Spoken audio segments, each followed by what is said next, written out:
For every action, there is a process. If you make water molecules oscillate at a high speed, heat is released and the temperature of the water rises.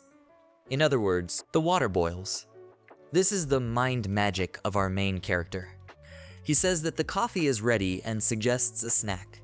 Girls run up to him and surround him. They say it smells delicious, calling our protagonist Shaw. They ask about what will be delicious today, and they say they are tired of waiting. Here in the other world, Shaw's life is full of different things to do. He has Googled knowledge of the original world on the internet, and, using the magic of the mind, he has repeatedly invented cheats. This is the life he has found through twists of fate. It all started 2 years ago. Shaw was an inventive video streamer. He showed interesting crafts using familiar materials from the manufacturing process. He started the channel on his 20th birthday, and as of the 3rd month of activity, his channel had 5 subscribers. Shaw thinks he has a good chance. But if he keeps updating the channel every day, he is sure that one day someone will notice how interesting his videos are, and one day the number of viewers will increase dramatically. That same day, Shaw also went to the shoot, and that's when something happened. Shaw is lying on the ground. He starts checking his bag for a towel, lighter, plate, chocolate, container, multi-tool, and thanks God that he has this tool. But his phone has no signal and the battery will run out very soon. Just today, Shaw forgot to charge his phone. Shaw looks around and wonders where he is. He's been hiking since he was a kid and thought he knew a lot about wildflowers, but he's never seen anything like this. Shaw ponders that there could be 3 possibilities. 1. He has wandered into a primitive forest that evolved on its own. 2.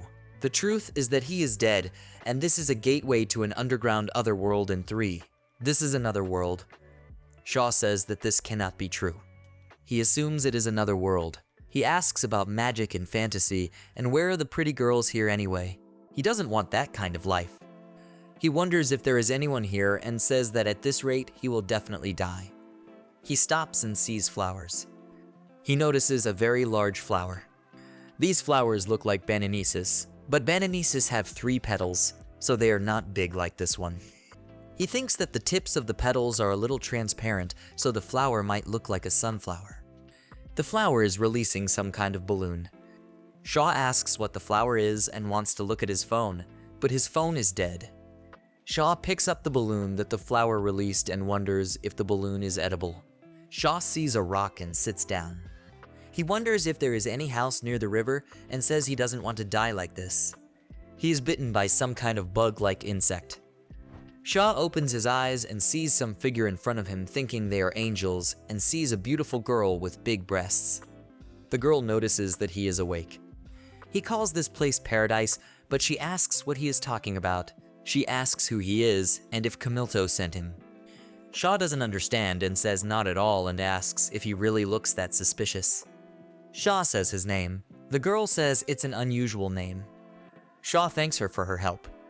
The girl says her name is Rubia and Shaw was paralyzed by spider venom and fainted. She detoxed him with magic, but Shaw can stay here until he feels better. Shaw realizes that there is magic in this world after all. Rubia says that Shaw has so many unusual things with him and asks about the staff with the ball. Shaw says he found them in the woods. Shaw says that the beautiful white flowers wilted and died, and then red berries started to grow. Rubia says they are little murcha berries and are very valuable. Shaw says he will give them to her in that case. Since she saved his life, Rubia refuses, saying they are too valuable berries. He asks if these berries are so rare and says that there were many of them in that flower not far from where he fell, and if Rubia wants, they can go and look at those white flowers together. Rubia is embarrassed and agrees. Shaw asks if he stepped on something. Since that day, in Rubia's little forest cabin, Rubia and Shaw have been living together. Without a doubt, it's a different world from their middle age, but this world doesn't have gas, water, electricity, or anything else. It is an extremely low-tech world. The show carries a bucket of water. There are no status screens floating in front of his eyes, and Shaw is attacked by a spider, which is an exception among exceptions since monsters rarely attack him. This is different from all the reincarnation plots he knows. Speaking of reincarnation, Rubia offers to start the meal and uses magic to start a fire. Shaw asks if she used magic and gets an affirmative answer. He says he knows he is in no position to ask her to do so after she has helped him, but he asks Rubia to teach him magic. Rubia says that she cannot teach Shaw magic until he becomes her apprentice as a true master. A true master is as much a profession as a scientist and an engineer. There are many eccentrics who study magic on their own. They are looked upon as cranks. Rubia says that a true scientist is a person who understands the reason for things and strives for truth. Magic is the embodiment of this process, and not taking all of this into account is like putting the cart before the horse. Shaw agrees and thinks that magic seems very convenient. Shaw says he thinks it's wrong for him to become eternally indebted to Rubia, that to survive he needs to work. Rubia replies that in that case he could become a real scientist or something. Shaw kneels down and asks Rubia to make him her apprentice, but she explains that not everyone can become a true master and need to check whether Shaw has the right qualities. Shaw replies to do anything. Rubia asks permission to ask a question and asks if Shaw believes in God. Shaw thinks about whether it has something to do with religious movements and replies that he doesn't. He explains that he has never seen God and is used to trusting only what he sees, even if a great man says it. Until Shaw sees it for himself, he will take it as a half-truth. Rubia asks about God's miracles. Shaw says that he has never seen a miracle of God either. If God's miracles happen, then they have a cause and a process. Shaw says that if a person discovers the cause and seeks the truth, he will be able to manipulate even God's miracles in his own way. Rubia thinks that this is the perfect answer for a person that wants to become a real scientist, and she has a question who Shaw is in general. She says it's just a verbal test for now and the real test is yet to come. Rubia asks Shaw to light the fireplace outside. He asks if it can be done out of the blue, but Rubia replies that if Shaw understands the theory, magic will accompany and help him. Rubia realizes that this will be very difficult. Shaw ponders the theory of what to set fire to burn things with. It needs heat, and he wonders how we normally create heat and realizes that compressing air generates quite a bit of heat, and that's how car engines work, and if he compresses the air, he can make it work. Thus, Shaw creates a fireball and is surprised by it. He directs this ball towards the fireplace, thus igniting the wood. But the fireplace explodes. Shaw and Rubia fly away. Rubia asks what reason Shaw drew. He replies that he needed a source of heat to light the fire, so he came up with the idea of compressing the air.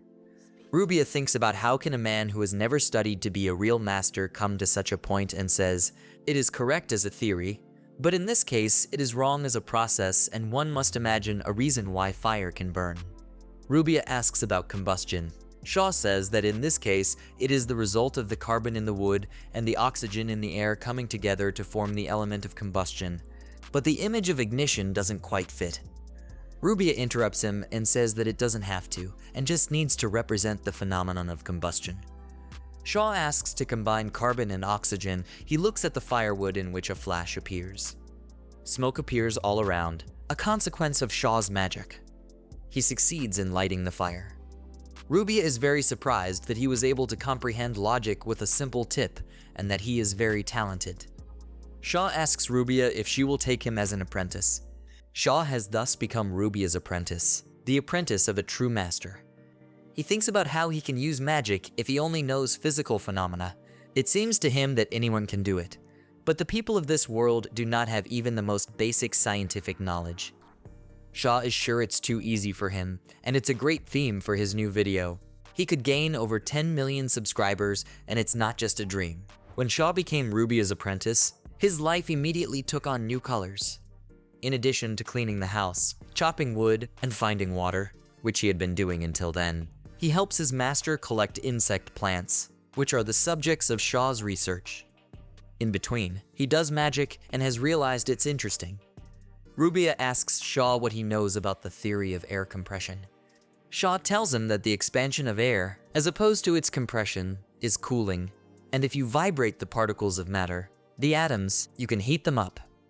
And if you stop vibrating them, you can cool them. He says there's more to it, but Rubia doesn't let him finish and says she can't believe Shaw knows all this and notices that he has good manners, which is a very rare combination. She asks where he learned all this stuff. Shaw replies that he was a regular student in his country. Rubia says that in that case, his country probably has a very high level of education, but Shu thinks about the fact that he actually dropped out. But Japanese education is still awesome. Rubia says that if Shu understands logic so well, she won't need to teach him much, and he can start using magic in no time. Shaw knocks a stone on the lake and gets fish that way. Shaw thinks that if you hit a rock underwater, the spreading shockwave makes the fish pass out. He cuts the fish in half with a knife. Shaw uses the magic of drying and realizes that the food is ready. But he says it's just drying the fish because that's the only way to turn protein into amino acids. Shaw uses the magic of fermentation on the fish. In no time, the dried fish is ready and Shaw realizes that magic is very useful. Magic to set things on fire, magic to heat things, magic to cool things, magic to cool things, fermentation of vegetation, magic to reduce the weight of objects. Magic related to physical phenomena is simple and does not require caste, so-called elemental magic. All of these are simple but very useful in real life. But on a smaller scale. It can start a fire in a cauldron, but cannot turn the whole area into a sea of fire. It can heat water in a pot, but cannot heat water in a pond. But even though this is a starting magic, it is not to be taken lightly, and depending on how it is used, this magic can be used as offensive magic. For example, heating magic is based on the same principle as a microwave oven. But if you use this magic on a human body, all the water in the body will boil and death will occur instantly. Rubia tastes the food that Shaw has prepared and says that it is very good. She asks about the honey on the bread, and how Shaw collects honey all the way through, and yet he has not been stung. He replies that he didn't get stung because he put a warming spell on the hive before he collected the honey. But if he had collected a little at a time, the hive would have regenerated afterward, and another hive would have to be made for them. Rubia says she didn't know Shaw knew how to cook. He replies that he has never been able to do it well. About the process itself fascinates him. He means that he generally likes to do something, and if he can't cook something, he does it. Around Shaw's house, there are many bamboo-like plants called ticarito. This plant is easy to work with and can be used for many different things. But Shaw, while trying to cut this plant, pricks himself and realizes that he should have worn gloves. He remembers asking Rubia a question. He asked if there is such a thing as healing magic. She says yes, of course there is. Shaw asks if this magic can cure any disease or injury. But Rubia says that well, this magic is not that convenient, and it is basically an enhancement of the natural healing abilities of the human body. So it is impossible if the disease is in the early stage or even in the last stage. But Rubia says that in any case, it is impossible for Shu at the moment anyway, and asks him not to even try to understand. Shaw is in the process of bamboozling himself now. He recalls the instruction to cut a piece of bamboo of the right length and stand the thinner piece inside, and he has made something like a bamboo tube. The show creates a fireball. This ball of compressed air is directed at the bamboo tube, gets inside, and then he covers the opening of the tube with a piece of bamboo that is thicker than the opening itself and loosens the compression. There's something coming out of the tube. It's a piece of bamboo. Shaw says it's just amazing, and if he videotaped it, it would be ridiculously popular with kids and school kids. He thinks about whether he can just charge his phone and film it somehow, but there is no electricity in the place where he is. Shaw hears some voices. There are 4 girls standing in front of Rubia's house. They ask to open the door, letting them know that they have arrived. They ask if Rubia is at home. Shaw wonders who they are. 4 girls come to Rubia's house. Rubia opens the door and says that Her Highness the Princess is in the best of health. The blonde girl asks to stop and asks about whether it is so hard to address her by her form. Rubia asks about what brought them here. The girl says it's obvious. Rubia says that if it's about the invitation, she has turned the girl down many times before. The girl says there's a rumor going around the castle that a famous witch from Farlane is keeping a little bird she found and wanders around, happily buying up men's underwear and such. Shaw walks into the house. The girls ask if he's really here, since the conversation was about him. He says he'll make them tea, but thinks about why the bird, and really he doesn't even know what to say. Rubia asks if the girl came all this way to talk about such an insignificant thing, and she says she is sorry to waste the girl's time. The girl asks what Rubia is even talking about, and she just stopped by on her way home on work business. Shaw serves tea and apologizes for the wait. Shaw introduces himself and says that he is Rubia's student. The girl asks if that's too strange a name for a foreigner. Shaw says he has prepared rare sweets for them from his homeland. The girl asks about what it is and if it is created from cow's blood. Shaw replies that no, and it is called chocolate, which is very sweet and delicious, and asks them to try it. Rubia and the girl taste the chocolate, and they are delighted with the chocolate. The girl says that she didn't know there was such a sweet and delicious food. Rubia asks about what it is specifically and how it is prepared. Shaw tells her that chocolate is made by mixing ground nuts from the southern islands at the end of the earth with sugar and kneaded together until smooth. The girl says that sugar is very valuable and sugar is very hard to get here. She asks if Shaw has any more chocolate left. He says there is some left, but the girl asks to sell all the chocolate. She asks about the price and offers 3 gold coins. Shaw ponders the price and realizes that in this world, it seems that one can live on 2 silver coins a month, and considering that 2 silver coins is 100,000 yen, 4 silver coins and 1 gold coin is 600,000 yen. The girl says that anyway, it's a pity they couldn't invite Rubia to the castle this time, but they could get chocolate, calling it wealth. They say goodbye, closing the door. But Rubia and Shaw hear voices outside the door and go outside. They ask if those girls are back. The girl points to a bamboo tube and asks what that outlandish thing on the well is and asks for an explanation. Shaw says it's called a buzzing pump, and it's a device used to pump water out of the bottom of the well. And Shaw shows how it works. The girl asks why the water comes out and if it is magic. Shaw replies that it is not, because it is just a magic trick and anyone can do such a thing. The girl asks what the point of this thing is, pointing to a piece of bamboo. Shaw replies that it's a toy that sends water flying and can be quite fun to play with. The girl tries shooting with this toy as well. The girl shoots at another girl with cat ears, who starts running away and asking to stop. Shaw says that if you block the hole, no water will come out. And if there is a hole on the other side, the water will flow out towards the girl. She says she understands now.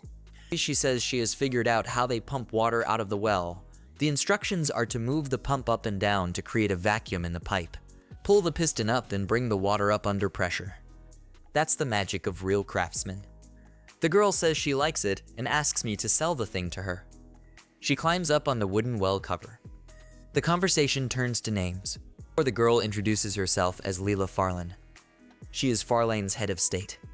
Shaw is surprised to hear that she is the head. Leela asks him to accept her offer of an invitation to her castle. Shaw is riding in a carriage. He recalls his conversation with Leela. Shaw says that he is still Rubia's apprentice. Leela replies that it doesn't matter. Leela says that all Shaw needs is ability, and if he's mastered so many truths, he's certainly not destined to be an apprentice. She also says that food and clothing are provided by the government, and the salary is about 3 gold pieces a month. Shu realizes that's 600,000 yen a month. He thinks about how that sounds tempting, and he'll have to live in this world for a while, because it's nice to have money. Rubia says it's just an invitation, so there's no need to accept. Shaw asks if he really can't say yes, as these are very good terms. Leela states that for Shaw's sake, she would do anything. Rubia asks about Leela's phrase that she would do anything for Shaw. Layla says that otherwise, she will send an army against them and asks if Rubia is really refusing to accept her request and asks why not offer the position to her student. Shaw says that from the looks of it, it's not that far from the castle to Rubia and he can fulfill the apprentice's duties. But Rubia refuses and says that she cannot allow an inexperienced apprentice with dangerous reasoning like Shaw's to go unchecked. Rubia says that if Shaw insists on going to the castle, then she will go too.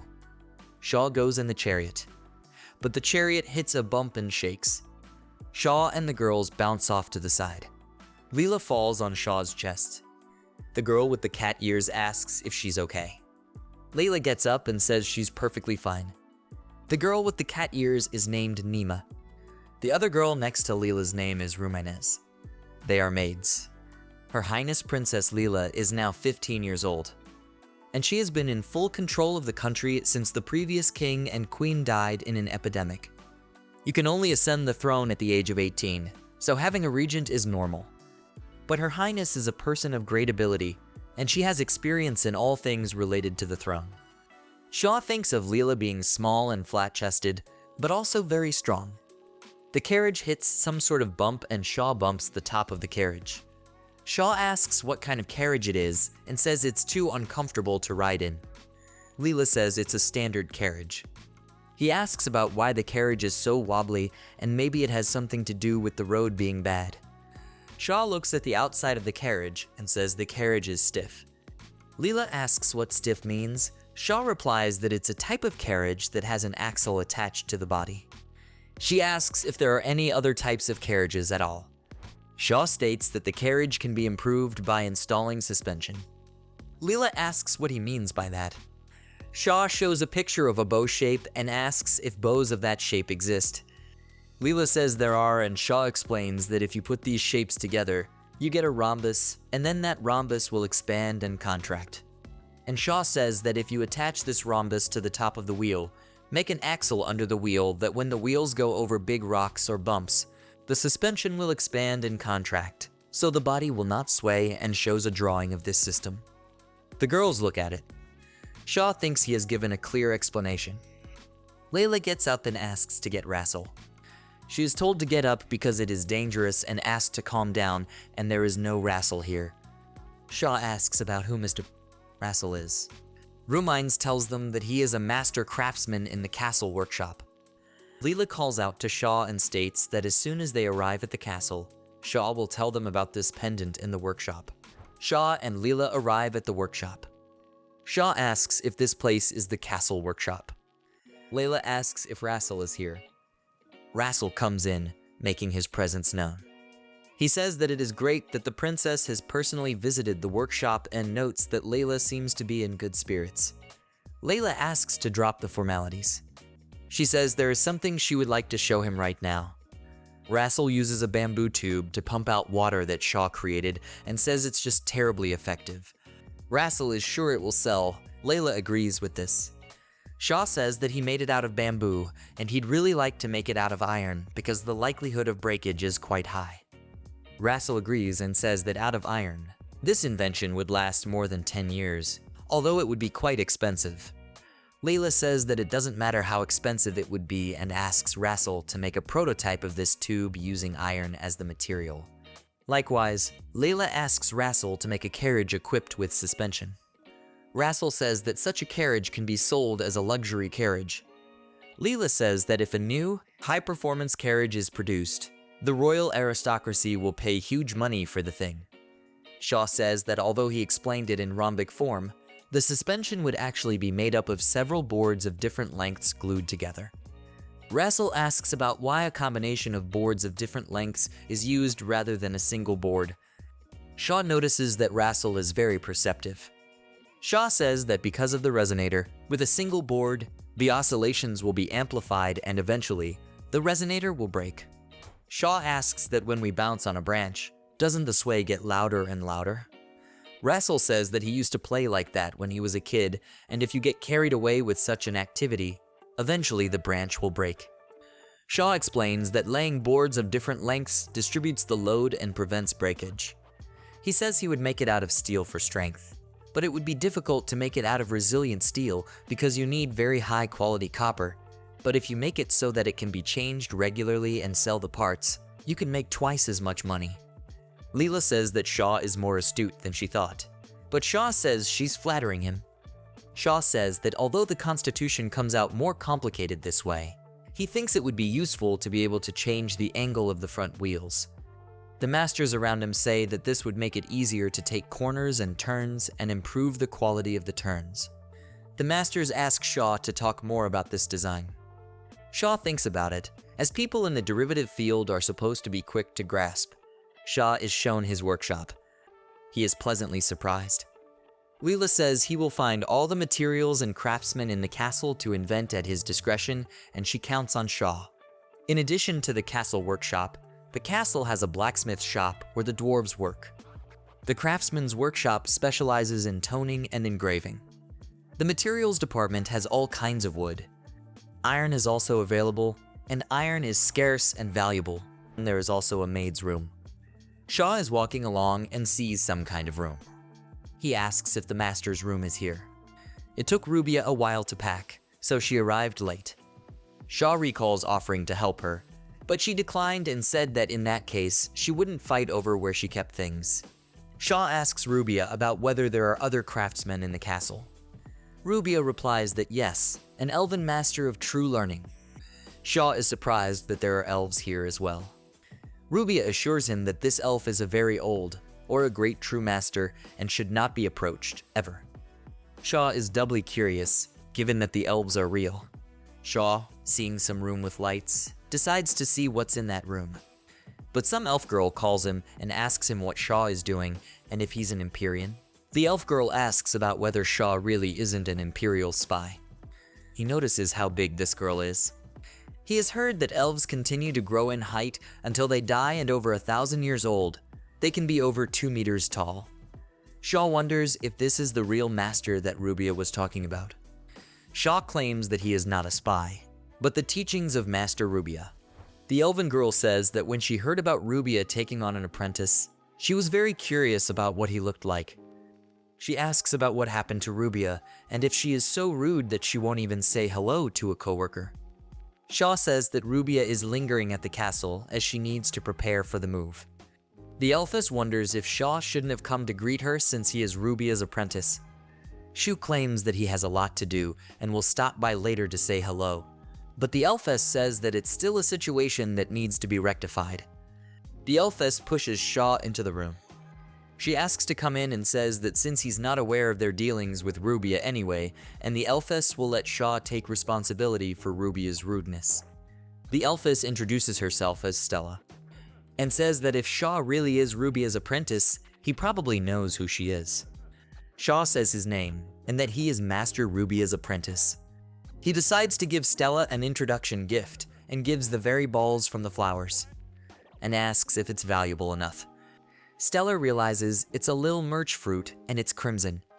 She says they have pretty good stuff and asks Shaw to have a seat and is going to make him a nice pico. Shaw sees the pico, which looks and smells like coffee. He says it's delicious and smells the flavorful smell and bitterness with depth and thinks he's going to miss his world. Shaw asks if pico is easy to get. Stella says pico is a little pricey, but you can buy it in town, and says she will tell Shaw about her favorite store next time. She says she thinks it's about time Shaw was told at least who he is. Shaw says he's just an apprentice to a true scientist. Stella asks Shaw not to play dumb. She says he has a high level of education and etiquette, and on this continent, such education is only available to the children of royalty, nobles, and big shopkeepers.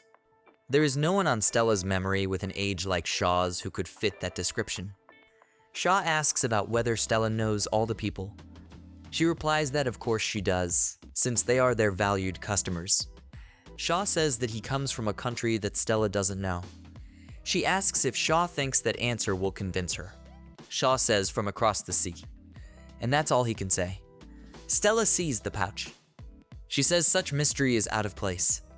Shaw says he's sure there are things Stella doesn't want to know about. That's the way it should be. Curiosity killed the cat, as they say in Shaw country.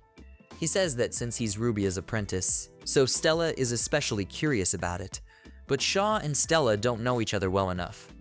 Stella says that in this part of the world, there's a proverb about not fumbling in the bushes because there might be snakes in there. And there's also a saying about a dragon sneaking through a cave. She says it's true that many people are happier if they don't know anything. Stella takes the fruit that Shaw brought and asks where he got it, because it's rare to find fruit so crimson. Shaw tells her that he found the fruit in the woods. Stella asks if Shaw has seen the flowers. He says yes, he has. Shaw says the flower had 5 petals and they were white and beautiful. Stella says it's an amazing kind of flower, just like in the legends, and it's great. Shaw asks if Stella wants to go see the white flowers. He says he is familiar with the neighborhood, but not sure if these flowers will be growing when Shaw and Stella come. Stella is surprised and asks Shaw if he knows what that means. He asks what she is talking about. She replies that maybe the fact that Shaw came from the sea is pure truth. She says it's almost a miracle that Shaw managed to see the Lil Merch flowers. He replies that maybe he did. After all, they were gone for a short time. Stella asks if Shaw understands what he's talking about when he suggests they just go and look at the flower. Shaw realizes that when he told Rubia that they would be together until they saw the flowers, which is unknown when it will appear, he meant a very long period of time. Stella says that's the way it is. Shaw realized why Rubia had such a funny look on her face when he said that. Stella asks if Shaw really said that to Rubia, but he replies that he didn't know what it meant. Stella lies down on the couch, hovering over Shaw. She says that if he's talking like that, it means he has nothing going on with Rubia. Stella runs her finger along Shaw's chin. Stella wants to try something. Shaw asks about why him, since Stella with her charm could pick any man. She replies that it's because she's tired of the other men in the castle. Stella makes Shaw lie down completely. She says that if Shaw is a true master, why doesn't he use resistance magic or anti-magic? Stella puts her hands under Shaw's clothes. He screams that he can't do something like that. A very menacing Rubia bursts into the room, calling out to Shaw. Shaw asks how she got in here, but Rubia comes over and kicks Stella and Shaw. Rubia yells at Shaw that she thought she wouldn't see Shaw here, but he's still here and says she told her to stay away from Stella, didn't she? Shaw says he had no choice, and if he knew this was going to happen, things would have been different. Stella hugs Shaw and says he shouldn't say that and licks Shaw's ear. She says that maybe she should get to know Shaw better, and then he will fall in love with her. Rubia demands that Stella get away from Shaw, but Stella refuses. Stella says it's because Shaw asked her to go look at the white flowers. Rubia is shocked. Shaw says that Rubia didn't tell him exactly what the offer to go look at the flowers meant, and that's why he suggested Stella do it. Stella assures her that Shaw is different from any guy she's ever met, and she feels like they were made for each other. They are interrupted by Rubia.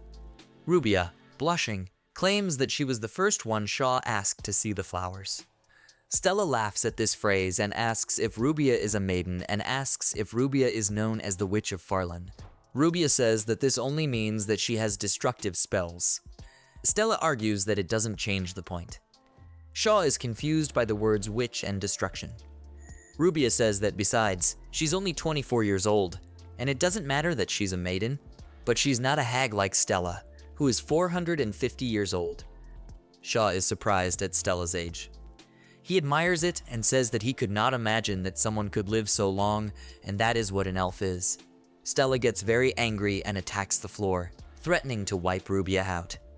Stella asks not to dodge, and then she won't miss. Leela walks into the room. But Shaw claims the place is dangerous and carries her away in her arms, realizing she is very light. Someone tries to stop them. Shaw and Leela break away.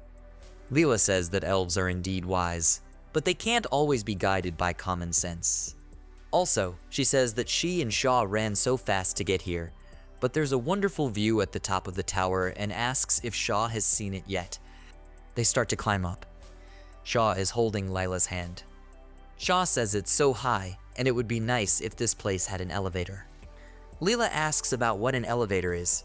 Shaw explains that they will use a pulley at the top of the tower and use a rope to lift the princess in a box. Leela asks if a slave will be needed to pull the rope, but Shaw says that so they will attach a weight slightly heavier than Leela to the rope and lower it from the top floor, and then they will slowly pull that weight up. Leela asks what it will take for a slave to lift the weight, right? Shaw realizes that's all they can do now, in a world without electricity. He says he realizes that's not an option, where one side wins, the other loses, and when one tries to make life easier, the other suffers. Shaw and Leela are up. He says there's a beautiful view. Leela says she comes here from time to time, and when she sees the city lit up with these fluorites, her heart clears. She is only in this position because of the vassals and the people. She mentions Shaw's words that when someone tries to simplify something, it's the other person who suffers, so that's true of royalty too. When those in power try to simplify things, it's too hard on the people. Shaw thinks about the fact that Leela is only 15 years old, but she understands a lot about life. She says that she has high hopes for Shaw, and with a true scholar like him, the festival will definitely be successful and they will develop the country. Shaw thinks that he will be able to help develop this country with his knowledge of the former world, but he worries that being overly fascinated with technology will be considered heresy. But on the other hand, if people from other countries visit in the same way, he will be able to find clues that will help him return to his world. Shaw suggests Leela to make a great invention that will enrich this country. Farlan, a small town, is a state. Shu has been in this castle for a little over half a month now, and he can't take it anymore. He really wants Japanese food. He needs miso soup and wants onigiri. Shaw is walking around the parish market. He has been looking for rice and meat at the market, but he can't find anything even close to that. There is barley, but that doesn't look like rice either. But there is a large selection of dried fish and fish products in general. There seems to be a well-developed culture of drying and transporting fish, except for those that can be found nearby, as transportation is time-consuming. Shaw realizes that an integral part of Japanese cuisine is Japanese sauce, and that for soy sauce, you have to find glutamate somewhere. Shaw is approached by one of the salesmen and asked if he can help. Shaw asks the vendor about dried seagrass. The vendor pulls out the seagrass. He says that the grass is all white and moldy. He was going to throw the grass away because he thought he couldn't sell it. But Shaw thinks it's not moldy and adds flavor, and the grass is a premium product. Shaw says he'll take this and other dried fish and asks to give the seaweed as a gift. The vendor thanks him. Shaw has bought some ingredients. First, he tries making a broth for kelp soup using a recipe from his world. He chops the kelp into small pieces, pours hot water, pours some rock salt on top, and he has instant soup. He eats this soup. Shaw smells the aroma and delicious taste of kelp, and he likes it very much. Shaw thinks about the fact that his mom is probably very worried about his absence, and he doesn't even give a hoot whether the world is still intact. Maybe he is the only one who fainted from the shock caused by the disappearance of the light. He gets sad at such thoughts. If you use the water wheel from the workshop, you could make a barley mill. A mortar and pestle would be enough for the amount Shaw eats. But it's heavy and tedious, so he's just going to mechanize the whole thing. Shaw uses this design and cooks himself a meal. This meal has a peculiar flavor, but it's pretty tasty. But this mixture is too thick to make rice balls. The next day, Shaw embarks on a truly great endeavor. He makes miso soup for the first time in another city. Rubia asks if Shaw is up to something weird again. He asks to observe and claims it's a brilliant first step in the history of this world. Miso is made from soybeans. The beans Shaw found are not the same as the ones from his world, but there were beans that looked like them. Salt can be found with no problem, as can rice malt too. They don't have rice, so Shaw will use barley malt instead, which is more like barley miso. Shaw thinks about boiling the miso for quite a while, but given the magic in this world, the boiling goes faster, and if something doesn't work out, they can try again. First, you need to cover the barley with water, and then heat it with magic. It's a magic microwave oven. The tools they use should also be heated to 100 degrees at least. In any case, sanitizing is very important, because if germs get in, the show will fail. The steamed barley is divided into small portions and magic is applied to stimulate growth. Shaw and Rubia see microbes on the barley. Rubia thinks it is mold, and now this barley cannot be eaten. But Shaw claims that it's not just mold, but sesame mold. The one sold in Japan is white mold, but it's a mutation found in this world. There should be enough for this volume and the koji will be ready. Rubia notices that it smells a little sweet. Next, the beans are steamed and turned back into a puree in the magic microwave.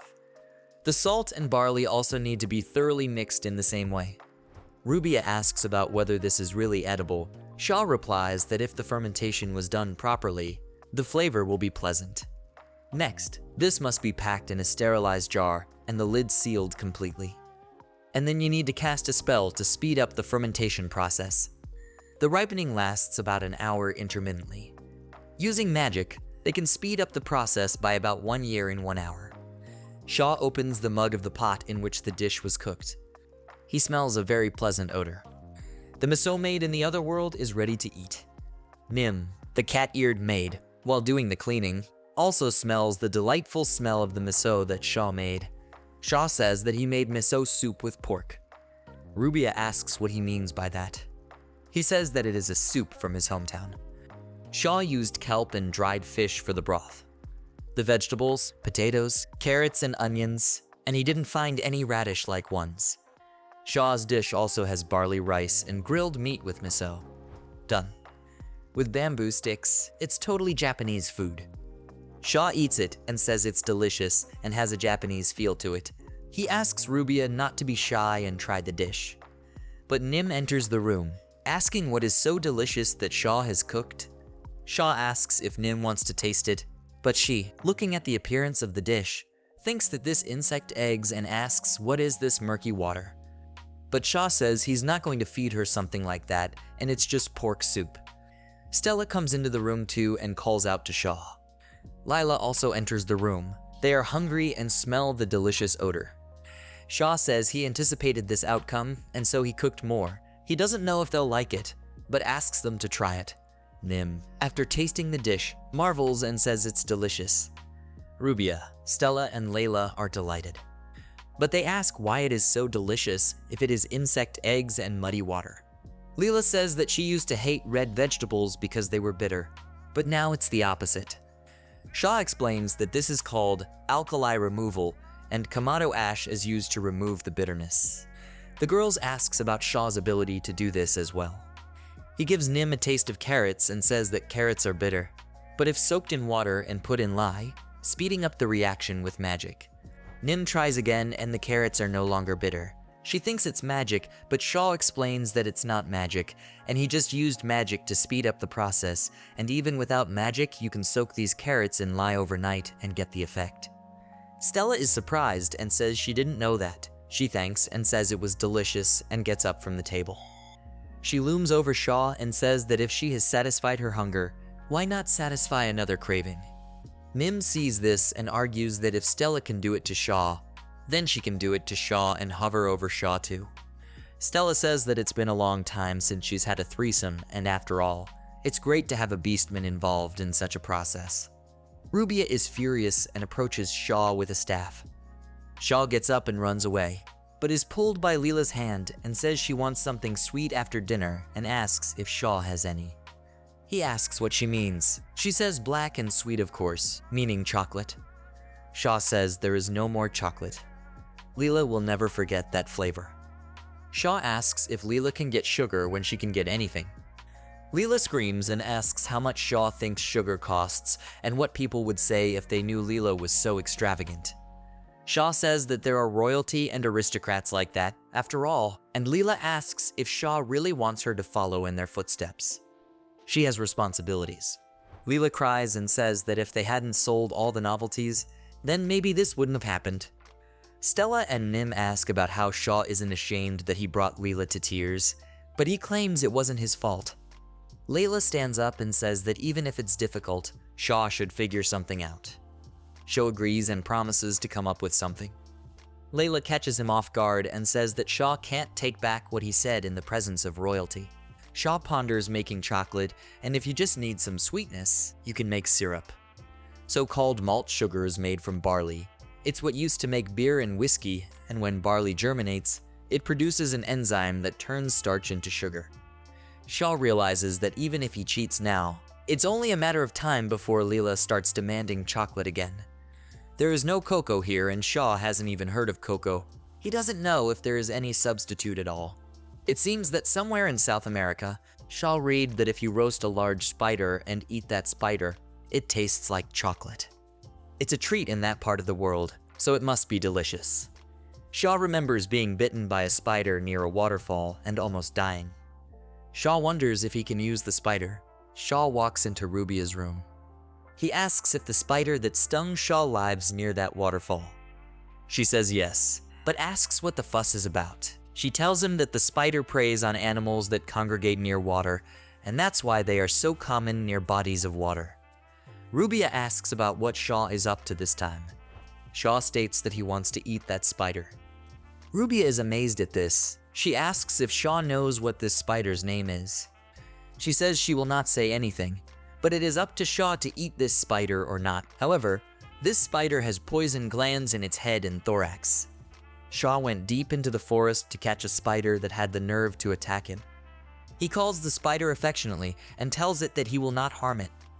Shaw used to be a hero in the game who was killed by a slime at the beginning of the RPG, but now he has magic. Shaw asks the spider to attack. For now, he is no longer just a victim, but a magician and destroyer who will destroy the entire spider world. Shaw sees a huge spider, thinking it is not a spider but a crab. The spider that pierced Shaw's arm was just a small thing, and that spider could have been easily killed by simply heating it up with magic. But crabs, when they die, start to stink, and Shaw doesn't like that. But this crab is definitely similar to a spider, and there's even an urban legend that spiders and crabs mate with each other. So Shaw decides to freeze the crab. Of course, this would have been problematic anyway, but now he will freeze the crab to the point where the crab can't walk. Shaw stuffs the crab into a bag. First, Shaw heats the crab with magic. The crab turns from an auburn color to purple. He separates the crab into its component parts and stores the poisonous parts separately. Shaw thinks about the fact that the poison in the crab's gland was paralytic, so maybe they can use the poison as an anesthetic or something. The limbs became like a king crab. Shaw doesn't think there is poison in the cooked crab and tastes the dish. Shaw likes it a lot and says it's even better than crab, and he wants crab fried rice. But Shaw decides to take it easy. He could use the bodily fluid in his stomach, which is as bitter as coffee. Shaw calls out to Rubia and tells her that the chocolate is ready. This chocolate looks redder than the last one. Rubia realizes that Shaw made this chocolate from that spider. He replies that it tastes good after all. Rubia asks him not to show it to her. Shaw says that Rubia claims it's disgusting because she knows that this chocolate is made from a spider. But she's a real scientist looking for the truth after all, and shouldn't they test everything? Rubia asks how she can't eat it now that Shaw has her ears all buzzed. Rubia tastes a piece of it, and she says it's delicious. And this chocolate tastes even better than the old chocolate, and she asks how Shaw did it. He tells her that he first drew blood from the spider's abdomen. Then he mixed it with malt syrup and heated it a bit to bring out the flavor. On its own, the dish is still not rich enough, so he adds the fat from the milk. With fresh ingredients, lots of cream and butter, this chocolate turns out better than past store-bought chocolate. Shaw asks if Rubia, who is eating the chocolate, is listening to him. Shaw says he is not yet convinced that this chocolate is completely safe, so don't get too carried away. Shaw comes in to inform Leela that the chocolate she asked for is ready. But Leela asks about the ingredients, since Shaw said they were hard to find. He says our substitute and shows her a spider. Leela is amazed that this chocolate is made from a wolf spider. Shaw finds out what this spider's name is. Leela asks why this spider is this color, since creatures with this coloring haven't been seen here in about 100 years. Shaw says that it's not uncommon to make medicines and potions from the body parts of animals and monsters, and this chocolate could be considered a potion.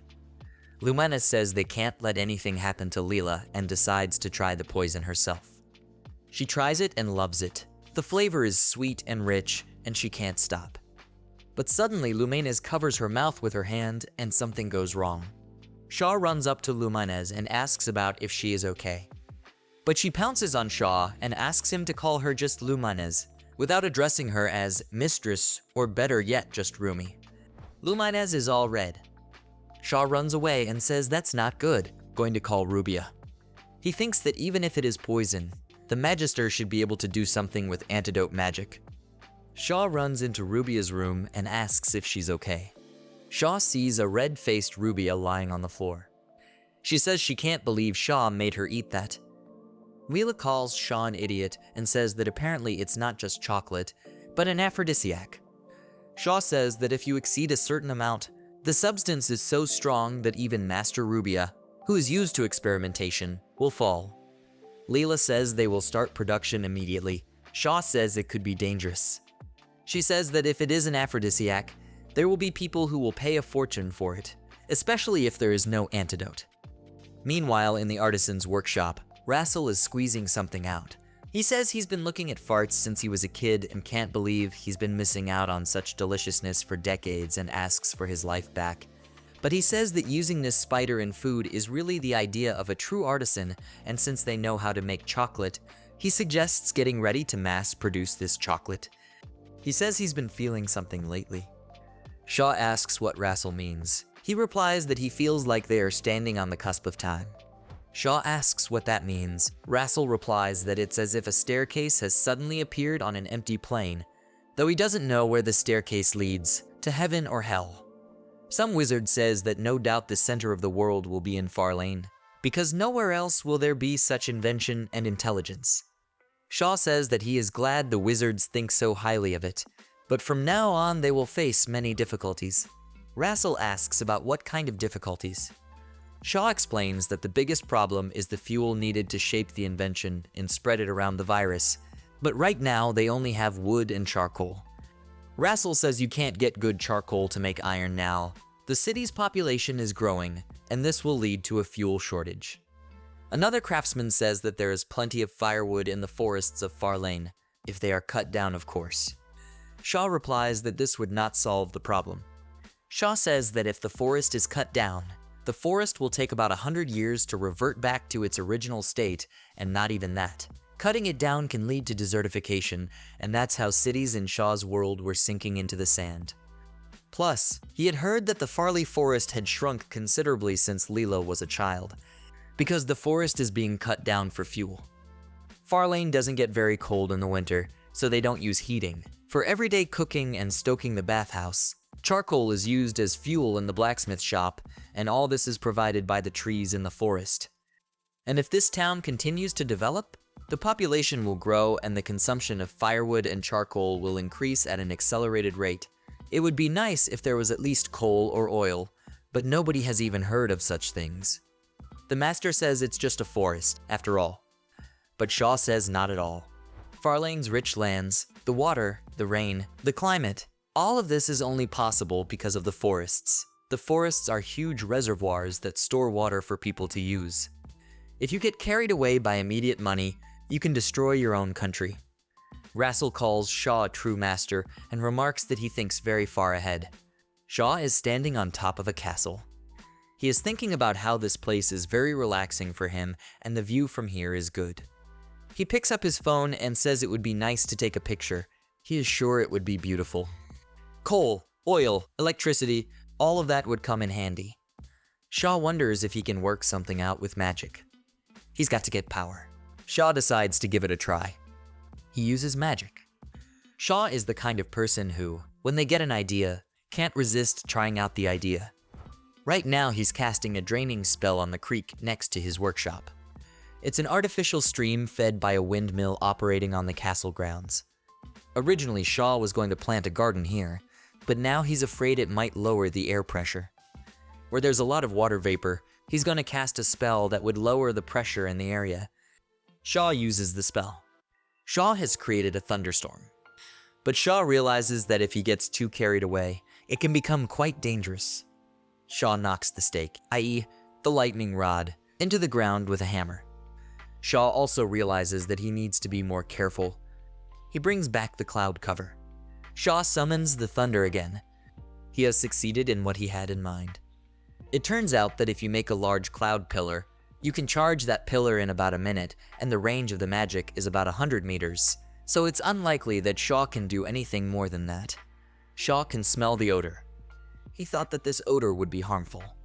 If the current is so strong, Shaw might be able to use this current. If they create a narrow T-shaped space and a strong current passes through it, it is possible. But Shaw never finishes his thought and sees Luminez watching him. He asks about what happened.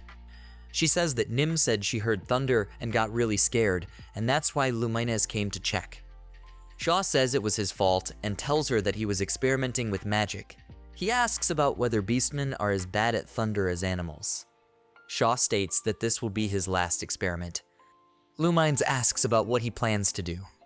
He tells her that he will make lightning strike the iron bars and melt them. He asks her to watch. Shaw wants to summon a thunderbolt. His magic doesn't require him to cast a spell, but a beautiful girl is watching him, and as a former lover of Isekai'd, he has no choice but to show her what he can do. Shaw uses a thunderbolt. It worked as he intended. If they could control where the lightning strikes, they could melt things at will. Someone calls out to Shaw. Leela yells and tells Shaw not to let lightning flash inside the castle because it could destroy the castle. He is forbidden from experimenting with lightning in the castle. Shaw is a little depressed that he can't do a quick magic experiment once he thinks about it. And maybe that's the reason Rubia went to live in the forest. There are experiments that Shaw wants to keep trying, so he needs to get ready. He will make a plate with a hole that will gradually decrease in size. He will insert into this plate copper hammered out at the blacksmith in the shape of a rod with a tapered tip. The copper is soft and stretchable, and the diameter can be gradually reduced by passing a copper wire through the hole. He doesn't think it's possible to make such a thin, coiled wire by hand. Well, that's enough for him for now. Normally, to soften a wire, this wire needs to be burned, but this too was done with magic. He says the problem is the sheathing to prevent short circuits. Naturally, there is no vinyl, so Shaw decided to wrap the wire with paper covered with a mixture of nikava and oil. Shaw has heard some music lovers say that paper wrapping is better than vinyl, but Shaw doesn't know if this is true. You have to wrap thin leather around a forged steel rod, wind the copper wire he made on top, and you get a coil. The coil is ready. The difference in the number of turns, it's an experiment so far, so maybe it's important, but the chances are slim. The next day, Nim is hiding behind a pillar. Shaw asks about what's happening to her. She asks if there is no more thunder rumbling. Shaw replies that it's fine. Leela told him not to do any more experiments in the castle, so he goes into the forest. Nim says she was scared. She thought Shaw was kind, but she is still scared of him. Shaw asks Nim if it's bad that she's afraid of thunder and rubber magic and realizes that Nim not only cares for Leela, but protects her. Shaw asks about what Nim will do if lightning starts rumbling when Nim has to give her an important message, and what happens if the attacking bandits use lightning magic, and if Nim gets scared and runs away. She loses her job. Nim says she doesn't like that and asks what she should do. Shaw asks about if she wants to go and watch his lightning experiments, and she will get used to it after watching it a few times. She agrees. They go on a run. She wants to find some spacious place, preferably with a river. Nimue says that Shaw is very fast. He replies that it's magic, and he casts a spell to reduce his weight and realizes that Nim is the only one who can achieve such speed without magic, and says that beastmen are just amazing. Shaw ties the coil to a wooden pole, pulls one end of the copper wire up, and sticks the other end into the ground to ground the wire.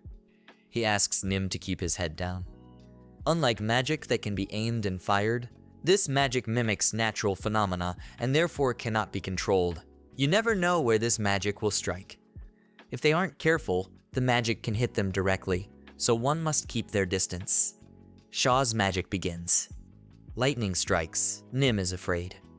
Shaw's plan works. The lightning strikes the edge of the coil successfully, but then fire erupts. Shaw realizes that this is dangerous. If a big fire breaks out in this place, there will be a catastrophe. There is no firefighting equipment in this world, and if a fire starts, the whole kingdom will end. The fire starts to spread to the undergrowth. Shaw wants to use cooling magic, but realizes that is not enough. He asks how to put out the fire. He guesses that he needs to create a vacuum and cut off the oxygen. The fire is successfully extinguished. Shaw realizes that they almost set the forest on fire. Nim says that she is still afraid of thunder. Shaw assures that she will get used to it. The fire is put out, but the question arises as to whether Shaw's experiment was successful. Shaw draws his sword. The thing Shaw is holding is attached to the iron sword. He succeeded in creating a magnet through this experiment. This magnet is not powerful. It is like a set of 100 magnets, and this magnet loses its magnetism quickly. Shaw realizes that you can't make a permanent magnet out of steel, but he has figured out how to make magnets. Nim asks if Shaw is going to be okay, and if it was all for nothing. Shaw replies that everything is fine, and the more one fails, the closer one gets to success. The magnets failed, but Shaw realized that even with magic, you can achieve a lot depending on the combination, and it's already a good result. It's certainly not as cool as magic that has to be spoken, but you can't underestimate that magic, especially early on. Nim says that now that they've burned it all down, she suggests they go back to the castle and have lunch. Nim wants to eat, Shaw wants meat. Shaw picks up a Pico at the market. There is a simple compass in this world, and Shaw is sure there is some natural stone in this world, but the stone is hard enough to get. Even with the queens means it won't be easy. If Shaw had cobalt or neodymium, he could make a powerful magnet. He doesn't know where to find them or how to refine them. And then there are the iron platinum alloys. He googled about it in his past world. Shaw has heard that platinum alloys were used in high-end audio equipment as powerful magnets before neodymium magnets were invented. Shaw ponders the fact that there is gold, silver, and copper, but he has never heard of platinum. He doesn't even know if platinum exists in the world, but decides he will find out later. If Shaw has magnets and coils, he can make a motor, and if he has then, he can make a generator, and if connected to the generator, he can even do arc welding, and unlike lightning welding, Shaw is looking forward to it because controlled welding can expand the range of actions and objects. Shaw can't wait for it. Shaw hears some noise and thinks there is some kind of fight going on. Some 3 men have attacked the girl with guns and are threatening to end her now. Shaw realizes it's Leela's bodyguard. The men call the girl trashy and say that if she would just keep quiet, no one would get hurt. Shu realizes it's Mizuki, Her Highness Leela's bodyguard, and Shu doesn't know what to do. The man attacks her, but Mizuki swings for a punch. A few weeks ago, Shaw, as the inventor of the new carriages, and Mizuki introduced themselves to each other. Shu asks about how Mizuki feels about traveling in a carriage. She replies that it is great, and usually she is very tired after carriage rides. But this carriage is so comfortable that she could even fall asleep in this carriage. She is sure that everyone would want to have a carriage like this. Shaw says that the carriage has one drawback. The carriage bounces on the same series of uneven surfaces, and he would like to use a softer material for the wheels, but he can't find the material. Eventually, Shaw wants to make a carriage that won't need a horse. Leela asks about a horseless carriage and says that this is what a good craftsman is all about, and if they make such a model, they can sell such a carriage. She asks Shaw if it would be more profitable. He says yes. Mizuki asks about the fact that Shu and Leela seem to get along well. Leela replies that they do, and Shaw is her main man. Shaw says that since he and Mizuki have official business, would she like to talk a little more about her impressions of the trip? Mizuki agrees. Shu says that Mizuki is from the Kamiot Empire and asks if he's right. Mizuki replies that he is. The Great Kamiot Empire is a great power located east of the Far Lane, and if the Far Lane is west, then the empire is probably in the east. Shu asks why Mizuki left her country. Mizuki is about to answer, but Shu apologizes and says it was too rude since they just met. But Mizuki asks not to worry, since this isn't the first time she and Shu have met. She says that she accompanied Leela when she went to Rubia's place. Shu asks permission to look at the sword on Mizuki's belt, because the sword is such an unusual shape, and so Shu was curious. Mizuki agrees, but says it's not a sacred sword or anything. Mizuki fights the bandits by crossing swords. She blocks the attacker's blow. Shu thinks about how to help her, and no matter how good a swordsman Mizuki is, she won't be able to handle 3 people at once. Mizuki gets hit with a sword. She's bleeding from it. She is about to be attacked from behind. Shu used magic and directed light at the bandits. The bandits ask if Shu is a scientist and want to run away. The bandits run away. Shu tricked them with air compression magic, but he is clearly unable to stand up to the fight. He runs up to Mizuki and asks if she's okay. Shu notices that she is bleeding and needs to stop it immediately. Shu gives Mizuki first aid by applying a bandage to the wound. Shu decides to go back to the castle sooner rather than later, and he's sure Rubia definitely has some healing spells. Mizuki is lying in her room, and she's not feeling well. Shaw begs Stella to help because Rubia has gone to gather plants and Stella is the only one Shaw can rely on right now. Stella claims that she is not a medical professional. Shaw asks Stella to help Mizuki somehow, and if they don't do anything, something very bad might happen. Shaw begs Stella to help. Stella says if Shaw agrees to spend the night in her, she will think about it. Shaw replies that he will do anything and even that. Stella asks about Shaw thinking she would be okay with forced consent, and she actually has female pride too. Shu apologizes. Stella approaches Mizuki. Stella uses healing magic on Mizuki. Mizuki apologizes to Stella for disturbing her. Stella says that the bleeding has stopped, but if she moves, the bleeding may reopen. Stella states that she doesn't care about what happens to the people of the Empire anyway. Shaw wonders why Stella hates them so much, and if there is some reason for it. Shaw asks Mizuki if she's sure she's going to be okay. She replies that she is, and thanks Shaw for saving her life. Shu says he hasn't even done anything, and if Mizuki has any problems, he is always willing to help. Mizuki says that Shu is a kind person. Shu thinks about the first time he saw Stella's healing magic. As soon as she starts to cast a spell, in no time, the wound on Mizuki's arm heals. Shu scratches himself and bleeds a little. He wonders if magic can heal him too. The human body is a mass of chemical reactions, and can't they use reaction-enhancing magic or the growth-enhancing magic they use on plants? Monsters rarely attack, but in all worlds it's humans who have the hardest time regenerating, especially when ragamuffins can attack. At least Shaw would like to learn some simple attack and healing magic to be able to defend himself. Shaw cuts his finger with a knife. Shaw is bleeding. From the outside, it may seem that Shaw is insane, and maybe he is possessed by the spirit of real science. But in the first growth promoting magic, he is going to stimulate skin growth and close the wound. Shaw tries, but his wound never heals. Next is reaction acceleration magic. He thought the cellular processes that heal the skin were ultimately chemical reactions, but Shaw fails again. He realizes that it's not that simple. Shaw then uses a double activation of magic. Accelerated growth and accelerated reaction work simultaneously, and double magic activation requires a high level of concentration. It's like having multiple conversations at the same time, as long as he must still pay attention to the topics of conversation. Shaw uses this magic and his wound begins to heal. He has succeeded. Shaw was so focused that he even forgot to breathe. But he made it through. He can only use the magic of his mind, and if he keeps figuring it all out, his magic capabilities will greatly expand. If you think about it, spell magic is like a program to activate multiple spells and later combine them effectively.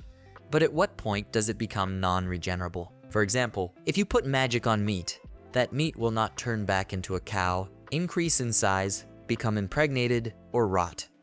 Magic can only close wounds by simply borrowing life force in advance and speeding up the healing process. Flesh does not regenerate because there is no life force to borrow, and that means the heart stops beating, blood stops flowing, and oxygen stops flowing. The moment the cell's energy is depleted, the cell can no longer regenerate. Animals cannot regenerate quickly, but plants are stubborn, and if you cut them into small pieces, they will still sprout. For example, vegetables sprout from fruit forgotten in the refrigerator. Shaw thinks some plants are cloned to preserve quality. Shaw gets up from the table and goes into the room. He sees an orchid made from vanilla seeds. He got seedlings from Master Rubia and grew them to produce vanilla beans. Shaw hears that orchids are actively cloning too. And if they can magically induce excessive tissue regeneration, maybe they can clone that too. They'll have to try it. Shaw takes a leaf and cuts that leaf into small pieces. Shaw slices a leaf and places that leaf in a sterilized dish of water. He then activates magic and allows the tissues of the leaf to multiply. Then the cells of the overgrown leaf turn into a white mass. Thus, regeneration happens. Shaw thinks that in this way he can clone and reproduce any valuable plants, getting as many vanilla beans as he would like. Shaw begins to laugh. Eventually, he passes out from laughing and collapses on the spot. Shaw realizes that he seems to have overactivated the magic. Shaw sits up and stares at the reel. Nim walks into his room. She asks about Shaw doing something awesome again. Shaw replies that he is just thinking about stuff. He asks about if something good has happened. Nim says she wishes he came to Onionkopan. Shaw asks what it is. She replies that it's a very fluffy and happy place with a nice smell. Shaw and Nim are walking down the street. Shaw asks about what Nim meant when she talked about a fluffy place that smells good. She says her mom opened a store. They walk up to Onionkopan, the Beast's diner. Shaw asks about whether it's okay that all the customers at the place are beast men, but Nim replies that they are always happy to see him. They are greeted by Nim's mom, whose name is Ninny. She says that she's heard a lot about Shaw from Nim.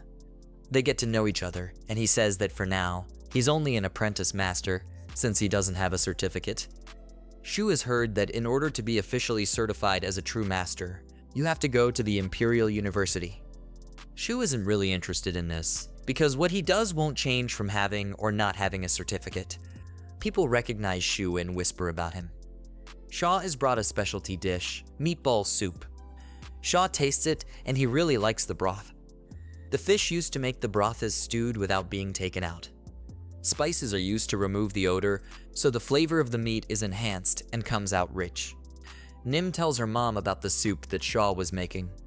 He realizes that his broth has been adapted to the animal flavor. Nim says it's delicious. Someone places a hand on Shaw's shoulder.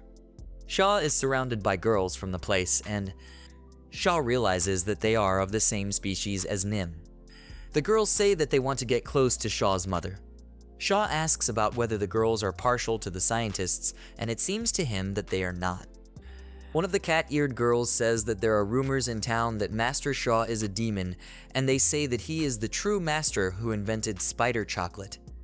After that incident, Shaw's chocolate was successfully produced and secretly sold, supposedly as a tonic and nutritional supplement during and after illness.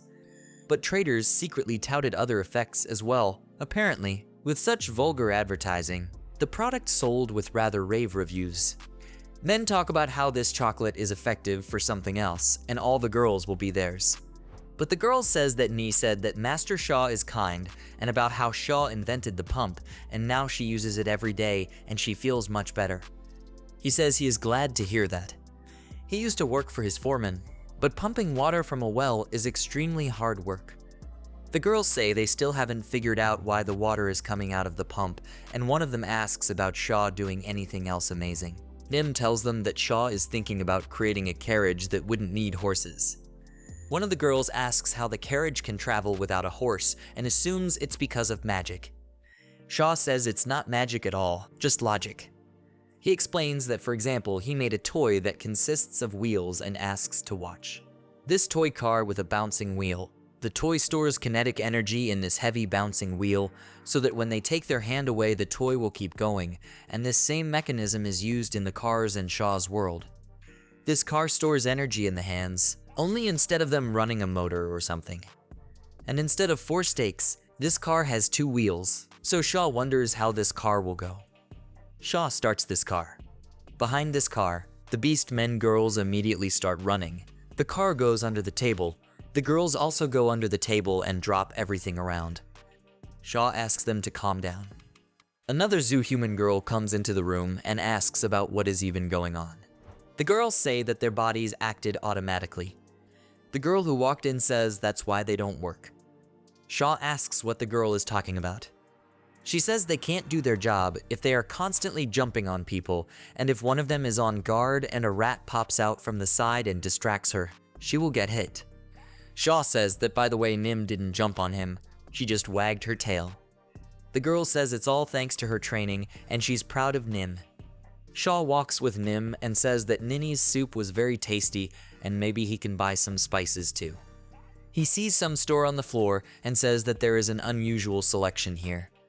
The salesman says that apparently Shaw knows his stuff and claims to have rare ores. He shows a piece of some ore. Shaw says that from the outside it looks like an ordinary rock. But the salesman says it's not, and if you put this stone near the sword, the stone will attract. Shaw realizes that it is a natural magnet. The seller says it is so rare and not worth 1 gold coin. Shaw states that he will buy it. The seller asks again if Shaw is sure he wants to buy this ore. Shaw asks if this ore is not for sale and says he wants to buy this ore. The salesman apologizes and says that he didn't think anyone would be willing to spend that much money on such a thing. Shu also says he'll take more dried slime. Nim asks about whether he's sure he wants to buy it. Nim and Shaw come home. Nim says something that she bought a lot of things. Shaw says something that there is something he would like to cook, and when it is ready, he offers to make something to eat. Shaw works the toy wheels. Shaw created a whipping wheel, that is, a hand mixer. This thing works just like a toy car. He turns the handle and stores energy in the bouncing flywheel. The inertia, the flywheel makes the whisk spin, even when he takes his hand away. Nim asks what it is that Shaw is doing. He notices what she's awake to and says he's mixing personal proteins to make meringue. Nim sees that the meringue, in the blink of an eye, has become fluffy, white, and delicious. Shaw suggests making the other part of the meringue fluffy too. This is the cream of milk, separated by centrifugation. They, too, can be easily whipped with a hand mixer. Nim asks what about this slime. Because slime is poisonous, Shaw replies that no, only the organs are dangerous and the transparent part is not poisonous. Just like a jellyfish, if you put the slime back in hot water and let it cool, that slime will harden like agar jelly. You need to mix the meringue from the returned slime with whipped cream and syrup and flavor it with vanilla beans. The semi-frozen slime is similar to natto, and Shaw added this slime to accentuate the flavor. Strain the mixture into a bowl and refrigerate. Today's appetizer of otherworldly slime mousse with natto is ready. Stella walks into the room and asks for something sweet to serve her. Shaw says it's almost ready and offers to take the food. Shaw thinks to himself that do they really think this place is some kind of coffee shop? Stella and Nim taste Shaw's dish. Rubia says it's a cool and delicious dish. The fluffy and soft texture with the crunchy crust is so nice. Shaw says this pastry is called mousse and wants to say the main ingredient of this pastry. He says that this ingredient is mousse. The girls are surprised to hear this. They ask if Shaw definitely means the same slime that they do. Shaw says he's never seen slime in person, unfortunately. Stella says that she was fed slime because it's considered a delicacy, but that slime wasn't that tasty. Shaw says he's glad the food was to their liking. Rubia is amazed. Stella notices the negative reaction. Stella says that Rubia is prejudiced against food, and she has one prejudice about it. When Rubia sees a rare fish, a rare vegetable, or a rare dish, she has a question in her mind as to whether she can eat it. Shaw would like them to learn from the Japanese who eat everything in the world. Stella smells the odor and asks if it's slime.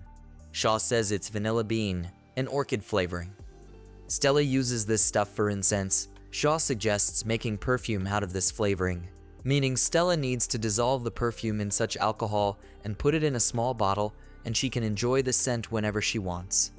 Stella kisses Shaw on the head. Rubia gets up from the table. Shaw asks if she is alive, but she says she is not, but if Shaw makes the perfume, she will forgive him. The next day, Leela says Shaw is awful.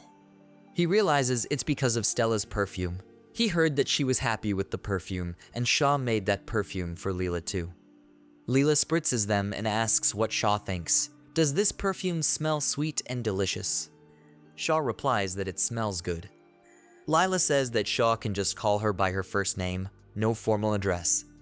Shaw says he can't just call her by her name like that. Other people are looking at her after all.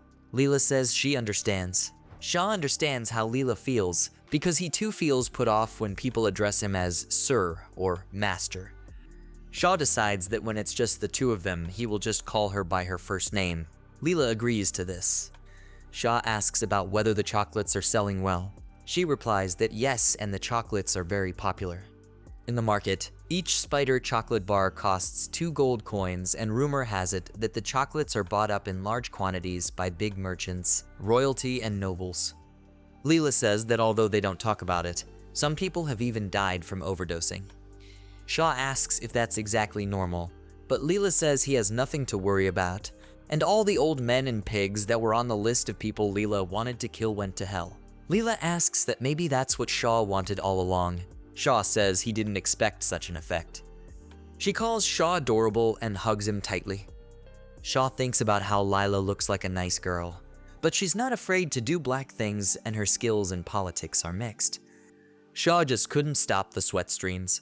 For several months now, Shaw has been in another world, and he has learned a few things. The civilization in this world has been in its current state for over 1,000 years. Assuming that the civilization in this world is similar in stage to the Edo period, it is possible that the civilization could have developed to the level of modern Japan in a little over 100 years. One reason could be magic. The existence of convenient magic hinders the development of science. It's amazing that they don't even have matches to make fire, let alone electricity. Some magic stones that can be infused with magic power ignite on impact. But magic stones are expensive, so it is difficult for ordinary people who can't use magic to light candles. Shaw thinks that maybe he can make a simple generator using a natural magnet he bought from a traveler merchant. It's not enough to charge a cell phone, but in the old world, it would have been enough to light a light bulb. Shaw needs glass for his light bulb.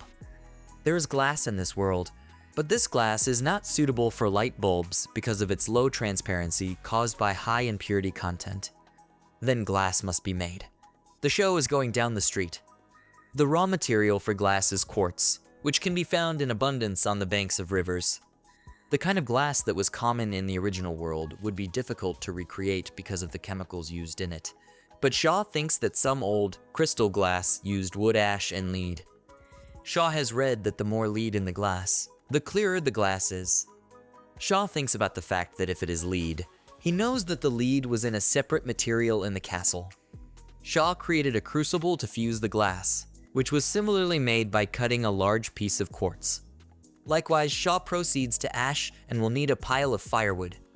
He melts in a large pot of magically heated water until saturated. Shaw takes the supernatant, speeds up the reaction with magic, and gets a white powder. It's potassium. But Shaw asks what kind of potassium it is, but decides that the name doesn't matter now. Next, Shaw pulverizes the quartz so that it dissolves more easily. Shaw replaces the pestle and mortar he used to grind wheat with metal tools, so they can automatically grind with the energy of the water wheel. In the process, Shaw discovered that heating and cooling could be repeated using magic to break the quartz into small pieces. Shaw was once again convinced that magic could do much more, depending on how it was used, and that magic can also increase efficiency. Shock puts the quartz, shell, and lead into a crucible and puts it all in the furnace. The lead melts first, but the quartz doesn't seem to melt at all, because the melting point of the glass must be quite high. As Shaw expected, the forge furnace isn't powerful enough for this, so Shaw enhances the furnace by using magical heating to raise the temperature and speed up the vibrations of the molecules. The quartz begins to melt and glow with an orange light. After melting, the quartz is poured onto a steel plate, crushing and stretching this quartz with weight increase magic. This is the reverse of weight-reducing magic. Then the quartz cools down. Shaw looks at what he is doing and realizes that the lead has not completely melted. After several repetitions, Shaw finally gets the point. Only the lead that has yellowed from the heating seems to have melted well, so only the first piece needs to be heated, and only the pieces that have yellowed will be selected. Shaw does trial production again, heating everything that needs to be heated. The lead did melt. Shaw got what he wanted. He now has clear glass. There are a few impurities in this glass, and it's a little uneven, but it's good glass. Shaw thinks it could be used to make window glass, or even plain glassware. Ordinary glass cools and hardens, so he needs to shape the glass quickly, but with magic Shaw can keep it at the right temperature. Glass has so many uses, it would be nice for Shaw to have his own kiln for it. He thinks it's interesting to be able to make something original. Shaw remembers that he needs a light bulb. Next, Shaw is going to try his hand at blowing glass. Blowing requires a combination of iron and pincushion from bamboo. Shaw blows into the tube, but he gets all melted out and realizes it's difficult. Shaw asks what is the right way for him to blow into this tube and thinks it is a matter of addition and subtraction. Meanwhile, the sun has set. Shaw has spent several days making glass. Stella and Rubia come into the room and ask what it is. Stella looks in the mirror. She says it's strange and asks what kind of elf she sees in the mirror. Rubia asks about what those boards are and says that those panes of glass are like invisible defenses. Shaw says he's upgraded the mirror a bit. And seeing Stella looking in the mirror, he says that it's a mirror made of glass and Stella can see herself perfectly in the reflection. Stella is surprised that she can see herself. Shaw says that Rubia got here just in time and he wanted to discuss something with her and shows her the copper wire. Shaw says that he wants to put a thin film on the wire. He already tried wrapping it with paper, but the wire was too thick. Rubia asks if Shaw can use Nikava, but he says that if you bend the line with Nikava, it all delaminates. Stella suggests using insect wax. Shaw doesn't quite know what she's talking about. Rubia says it might work and tells Shaw to get ready because they're in the woods to get that wax. Shaw thinks about how Master Rubia is a real scientist after all. Insect wax is the same as in Shaw's old world. When the copper wire was passed through the molten insect wax, a good film was formed on the wire. Thanks to Master Rubia and Miss Stella, Shaw had a good spool. The problem was the thread. Shaw could not get the tungsten that was used as the material. Carbon filament is made by steaming finely cut bamboo. The first incandescent bulbs, or Edison bulbs as they were called, used bamboo for the filament. Shaw does all of this. Stella asks if this is vacuum magic. Shaw says yes. She asks what he is doing. Shaw says it's a lamp. This copper wire wrapped around the lamp is called a coil, and when someone places a natural magnet in this coil or outside the coil, the lamp lights up. Rubia is surprised that the lamp is glowing. Stella asks about why this happens. When Shaw places a magnet in the coil, the magnet creates a force similar to electrical magic and the lamp glows. Rubia asks about whether this is magic. Shaw says it's not magic, it's just a theory that anyone can use. He says that if you combine that with a water wheel or a windmill and make a mechanism to make it happen all the time, they could make the lamps glow even brighter. But Stella says there's a problem. She says it's embarrassing if the enveloping darkness suddenly becomes clear as day and Stella hugs Shaw. He asks Stella not to embarrass him and gets his hand on the rocks. One of the stones falls next to the lamp and the lamp lights up. Shaw says it can't be and asks what it is.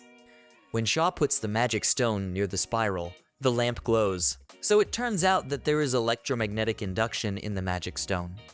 Shaw thinks this is amazing. Rubia talks about how beautiful the light is coming from the light bulb. Stella asks if it's as powerful as an electric shock.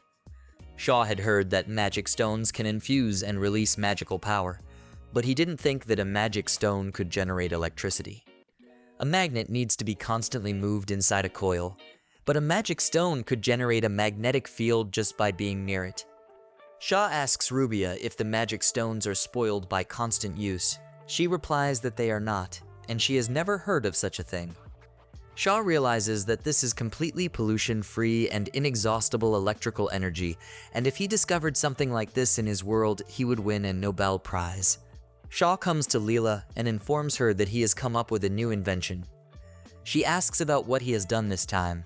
He replies that the thing can be sold. He takes Leela to the basement. She asks what they will do here.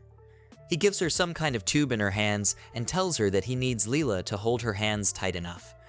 He puts a magic stone in the tube. Leela has a flashlight in her hand. She says it's cool and asks if it's magic. Shaw says it's just a trick using logic. You put a polished copper plate with a tin reflector on the end into a bamboo tube and put a coil inside and connect it to a light bulb. If you put a magic stone in the tube, electricity will appear. Leela says that now she doesn't have to go to the trouble of lighting a candle, and Shaw says that it will come in handy when Leela has to pee in the middle of the night. Leela says that this will sell and they need to mass produce it as soon as possible. Shaw says he'd like to make it, but there's a problem.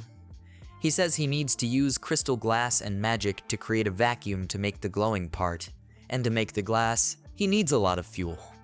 He also says he'll figure out how to mass produce it, but Leela will have to wait a bit. Leela agrees and says she's leaving it up to Shaw. Shaw is walking down the street. He is greeted by some woman. Shaw talks about the beautiful day. He walks up to some store. Some man asks if Shaw is here to store. Shaw says yes, and the man says this place has the newest and best swords. Shaw says that his sword he forged himself, he made it from scraps of a sword he bought the other day. The man asks that although Shaw is a great, true craftsman, not everything can be made himself, and no one but dwarves can forge such swords.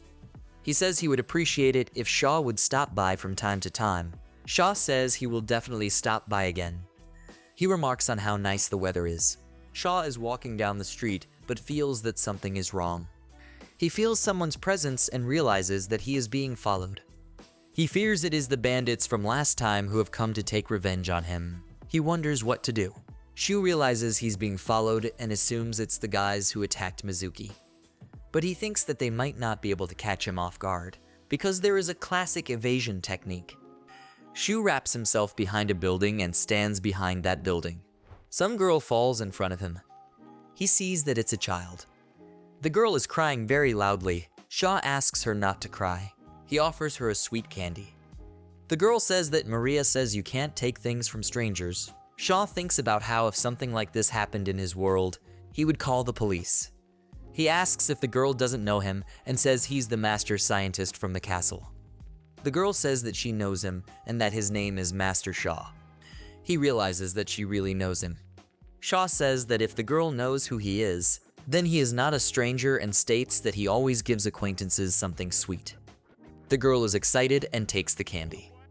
The girl likes the candy. Shaw says he made this candy out of fruit. Shaw says the girl is doing the right thing in not taking everything from strangers unless she wants to be kidnapped and sold somewhere. The girl says she knows that because that's what Maria said.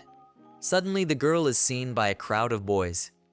They say she shouldn't take things from strangers, but the girl says that this Shaw is the real master and she knows him, so she can take things from him. Some beast man boy addresses Shaw as an old man and says he knows him too and Shaw can fool his sister, but he won't fool him. The boy says his sister works at the castle. Shaw guesses that if the boy is a beastman, his sister Nim is most likely his sister. Shaw strokes the boy, but the boy demands not to be treated like a cat.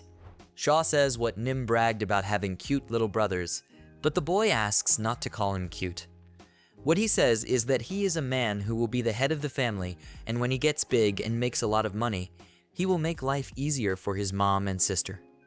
Shaw says that's really great and decides to give the boy some candy too. The other kids say that they help Maria every day. Shaw decides to give one candy to each of the children. The children said that they played chase to see how close they could get to people. Shaw says something that it is good that it was him or, for example, his master. What to say about Stella? Shaw asks if the kids know his master. The kids call her a witch. Shaw asks about the master elf. Stella. The kids call her a destroyer. Shaw says, that is definitely about her and this elf is dangerous because you never know what she is thinking. One of the boys says that he knows that if a true master catches someone, he will turn that person into a magical experiment.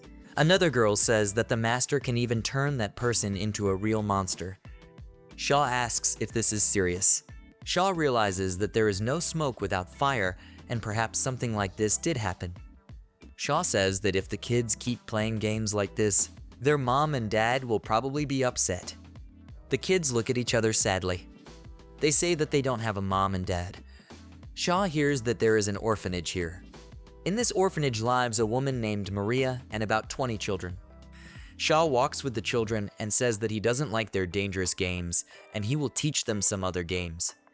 The children ask what games he will teach them. Shaw shows them how to sharpen a piece of wood, make a fidget spinner, walk on sticks like stilts, shoot a slingshot, and swing on a swing. Shaw thinks children are adorable no matter where they come from. Shaw makes money at the most interesting thing he can do, true scholarship. He could make a donation to an orphanage for these children. When Shaw first came into this world, he was broke, but with a salary of 3 gold coins a month and a reward for each of his inventions, he has about 100 gold coins in his savings. Shaw tells the children that it is late and he will escort them to the orphanage if they show the way. The children agree. Shaw leads the children to the orphanage. He sees Maria. The children report that they are back. Maria greets the children by collecting water from the well. Shaw says hello and says he met these kids in town. Maria lets go of the rope with the bucket near the well and hugs Shaw, calling him Mr. Zero. Shaw blushes. He is amazed by Maria's action. He asks about Maria calling him like zeros. The boy introduces Shaw and says that he is a real wise man. She apologizes and says that she mistook Shaw for someone else. Shaw replies that it's okay. He makes sure the girl's name is Maria. She says it is. The girl says that Shaw made them a lot of toys. Maria realizes that Shaw took care of the children. She says she can't repay Shaw in any way, but invites her in. Shaw apologizes for eating them, but Maria says the kids are very happy to see him together. They cross their arms and say, "Itadakimasu." Shaw crosses his arms but doesn't realize what they are doing. Maria explains that saying the word is a foreign custom of thanking for food that Zero taught her. Shaw suspects if Zero is as Japanese as Shaw. Maria says she's sorry she jumped to a hasty conclusion. but she asks again if Shu is definitely not Zero. Shaw asks if he looks anything like him. Maria says no. She explains that Shaw and Zero look different, but they share the same aura. Zero said that the next time they meet Maria, he will look different. Shaw asks what kind of person this Zero is. Maria tells him that Zero saved her life when she was dying of labor cough, which is pulmonary tuberculosis, and in the same way he healed her eye, which was blind from birth. Shaw did not know that such a thing was possible, and he wondered what kind of person this Zero was. Shaw asks if Zero is a true scientist or magician because he seems very skilled, and he asks to tell more about Zero. Maria agrees and begins to tell. It happened when she was 12 years old. She was born blind and her family was estranged from her. She was sent to work in the Imperial Pavilion of the Night Sky. But Maria caught an infection from a guest who came to visit them. That's how she got sick.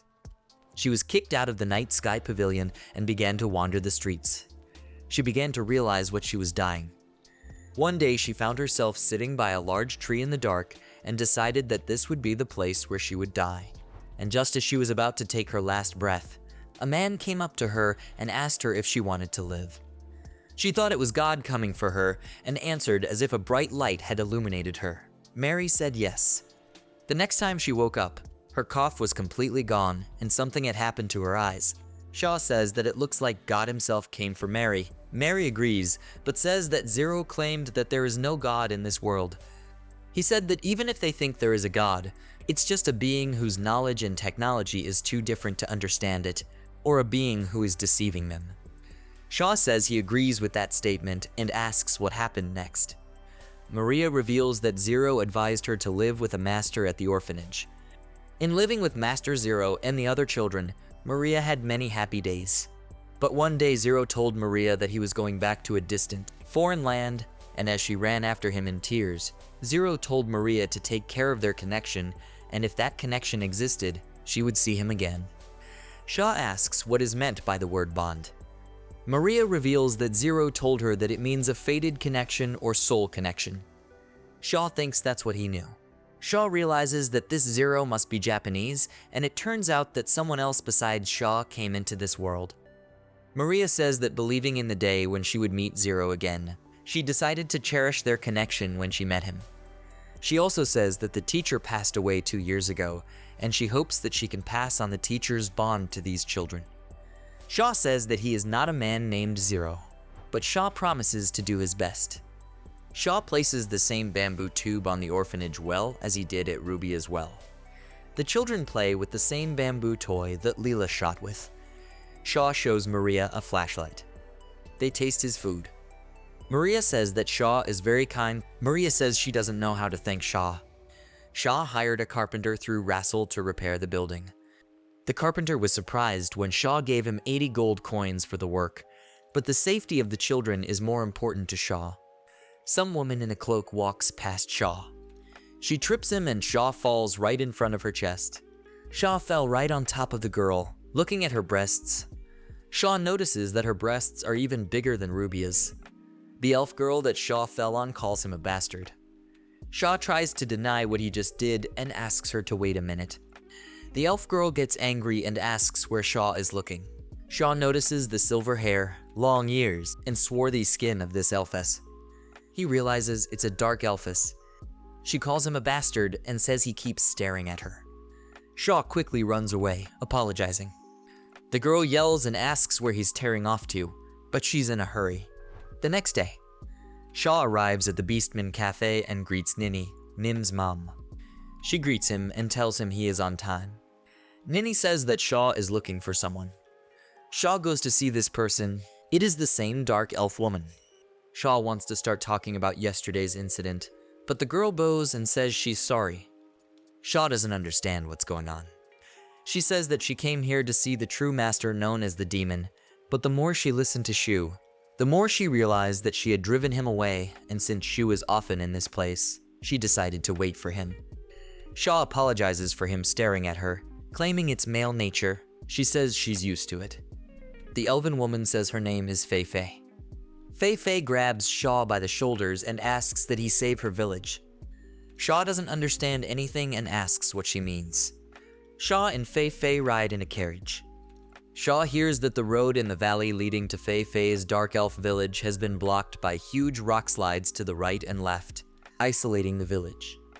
The dark elf village is at the end of the western gorge on the far lane side.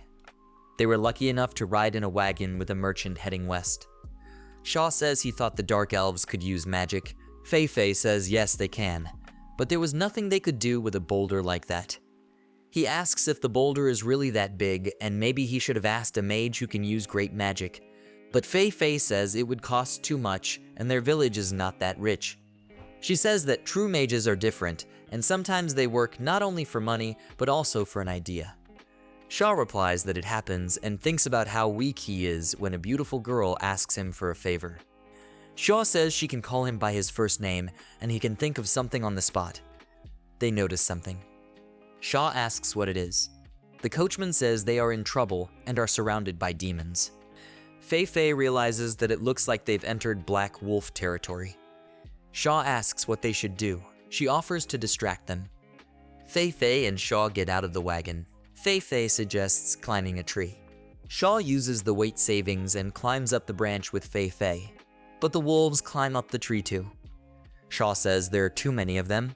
Fei Fei says she doesn't even have her bow with her because her bow is being repaired. Shaw asks if they are stuck and asks about magic. She says she has fire magic, but she doesn't want to use that magic. Shaw asks why. She explains that black wolf skins sell for a lot of money, so burning wolves would be unsustainable. But Shaw says that's not what he was talking about at all. He says that lightning magic will burn a few pelts, but the ones around the damaged wolves will topple over on impact. But if the lightning strikes a tree, it will be a disaster and something has to be figured out. He says he has an idea, and that blessing the spirits will protect their surroundings.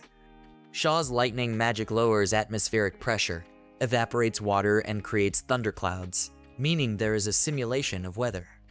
There is no water source in this location, but the forest must have surprisingly large supplies of moisture. Shaw strikes the wolves with lightning, and the pelt of some of the wolves remains unharmed. Fei Fei approaches the coachman, a merchant, and showing the wolf skins, asks how much he can give for it. The merchant says he has enough money and apparently refused to buy the skins. Shaw says he has always wanted to try a black wolf. Fei Fei and Shaw arrive at the right place. She shows the very boulder that blocks the road to her village. Shaw is amazed. He thinks it is impossible and asks what it is. They see the huge boulder. Fei Fei is greeted by the people of her village. She tells them that she has brought the true master and now they are safe. They greet Shaw. Dark Elf Village. On this continent, there is a huge cliff going from east to west. The Dark Elf Village is located at the end of the valley that was formed when the cliff split. However, a huge rock, about 30 meters high, that has collapsed from the cliff is stuck in the valley and is preventing wagons and other vehicles from passing through. Shaw directs magic at the boulder, and an explosion occurs, but the boulder is left with just a small mark. Shaw realizes that his air compression magic only scorched the surface of the rock, and in his old world, it would have been like a dynamite explosion. Shaw needs a higher heat index. The temperature of air rises when it is compressed, and molecules compressed in a small space move forces and give off heat. What would happen, for example, if you compressed air by half? There would be much more heat and the rupture force would increase.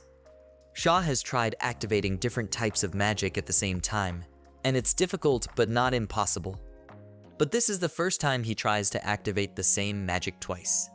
Double activating different kinds of magic is like holding a baseball bat in the palm of your hand with two hands. And double activating the same magic is like putting a baseball bat on top of another baseball bat. Shaw says he'd like to try something and asks the others to move farther away because it's dangerous. Shaw concentrates. The center of his compression magic turns white and must be a temperature exceeding 5,000 degrees if that's what he needs. Shaw directs this stream of magic at the stone and notices that the stone is starting to melt. He continues to direct this magic even deeper into the stone, but something leaks out of the stone. Fei Fei is surprised and says that it looks like the molten stone is erupting. Shu thinks about the fact that it was close, and it was dangerous to let down his guard even for a second. The reason the rock started erupting must be because Shaw drilled a straight hole and thus increased the pressure. Shaw goes down. Shaw opens his eyes and sees Fei Fei, who asks if he is okay. Shaw apologizes and says he ran out of magic. She says she knew he would have trouble with those boulders, and Shaw suggests that if they don't tear down all the boulders, maybe at least just clear a path for the wagons, and he thinks that with magic, they could make a passageway. Shaw explains that it's a special kind of magic that can only be used twice a day, and the whole endeavor could take a week or 10 days. Fei Fei says that this time is nothing compared to the time they spent on their own attempts. Shaw uses magic and breaks part of the boulder into small pieces. If you insert the double compression shell horizontally, the lava and explosion will erupt as soon as the space is free, and that's dangerous. So you have to move the flow of magic straight, and then down and back a bit. You have to move straight, then down and back a bit. That way you can successfully forge the stone. Shu did just that and says that this is all very tiring. Fei Fei suggests going into the tent and resting. Shaw is lying right over Fei Fei's chest. He's getting a foot and hand massage. He says that they're treating him so much that he's even a little scared, but one of the elven women says that they're not, and they're just trying to serve a helpful human. One of the male elven men exclaims that they weren't cared for by the elven women like that, but he is shut up by the elven women and ordered to take out the trash. Shaw thinks about how they are the real Amazons.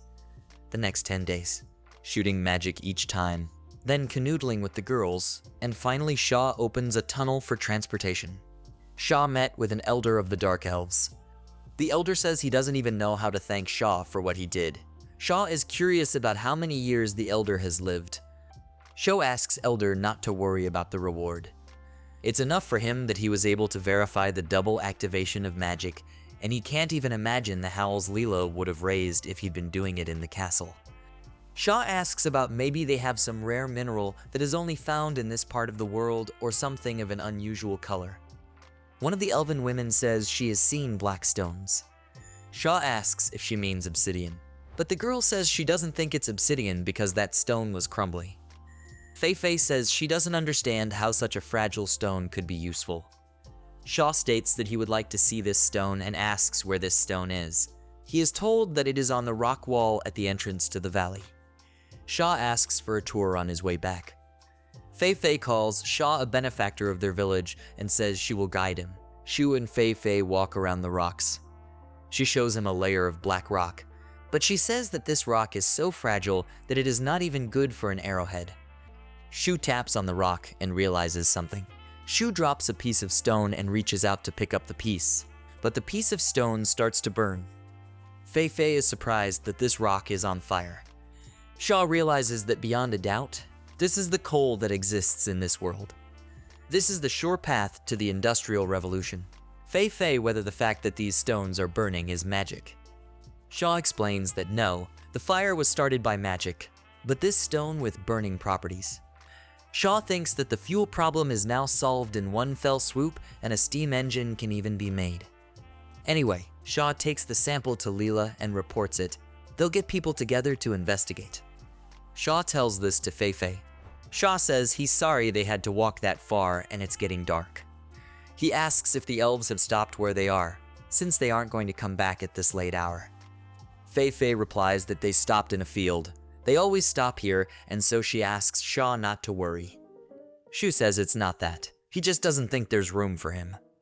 Fei Fei replies that sure, they're a bit of a mess, but Shaw can sleep at her place and she'll make him a meal. Shaw wakes up and pulls himself up from the pain in his back. He looks at the sleeping Fei Fei. Leela says she has been thinking about where Shaw has been wandering. He tells her he's been to a village of dark elves. She says she's willing to bet it's very cozy. She asks if he has any good news. Shaw shows her the coal stones. Leela thinks it's a simple black stone. Shaw comes to Rassel's workshop. Rassel asks if Shaw wants to tell her that this stone can actually be used as fuel. Leela asks if this stone is a magic stone. Shaw replies that it is not a magic stone and there is no mana in this stone. He asks to watch and throws a couple stones into the fire they ignite. Rassel says that this thing has amazing firepower and it will help with the fuel shortage. Shaw explains that it will work for home fuel, They will treat the stones with steam and a furnace to remove impurities and turn them into a fuel called coke. Then they will be able to process more iron than ever before. But there is a problem. Leela talks about smoke pollution. Shaw explains that when coal is burned, the smoke and soot spreads over the city and poses a public health threat. During the Industrial Revolution, smoke from coal fuel killed many people, and the more prosperous the country becomes, the more serious the problem will become. Leela asks if Shaw has thought about what can be done about it. He replies that he has and says that when the smoke gets into the water, the soot and toxins spread in that water. The problem with coal smoke is the hydrogen sulfide that spreads in the water. Leela asks about what can be done with water that has poison in it. Shaw replies that you can throw that water at insects. Insects are animals that feed on corpses and silt. They are the reason why rivers and canals stay clean in a world without sewage systems. Shaw says they have to consider the population numbers, but he thinks they can handle it. Rassel says that's a good idea. Leela suggests sending a research team to the coal mines. Shaw thinks about the fact that in order to open a mine, they need to build roads, cut through the forest and build bridges. They will also have to build a railroad to transport the coal. Shaw thinks there will be a lot of work to do. Shaw's return is noticed by Stella and Rubia. Rubia asks where Shaw has been missing for 10 days without informing her. Shaw replies that he was at the Dark Elf village. Stella and Rubia are furious upon hearing this. Shaw doesn't understand what's going on.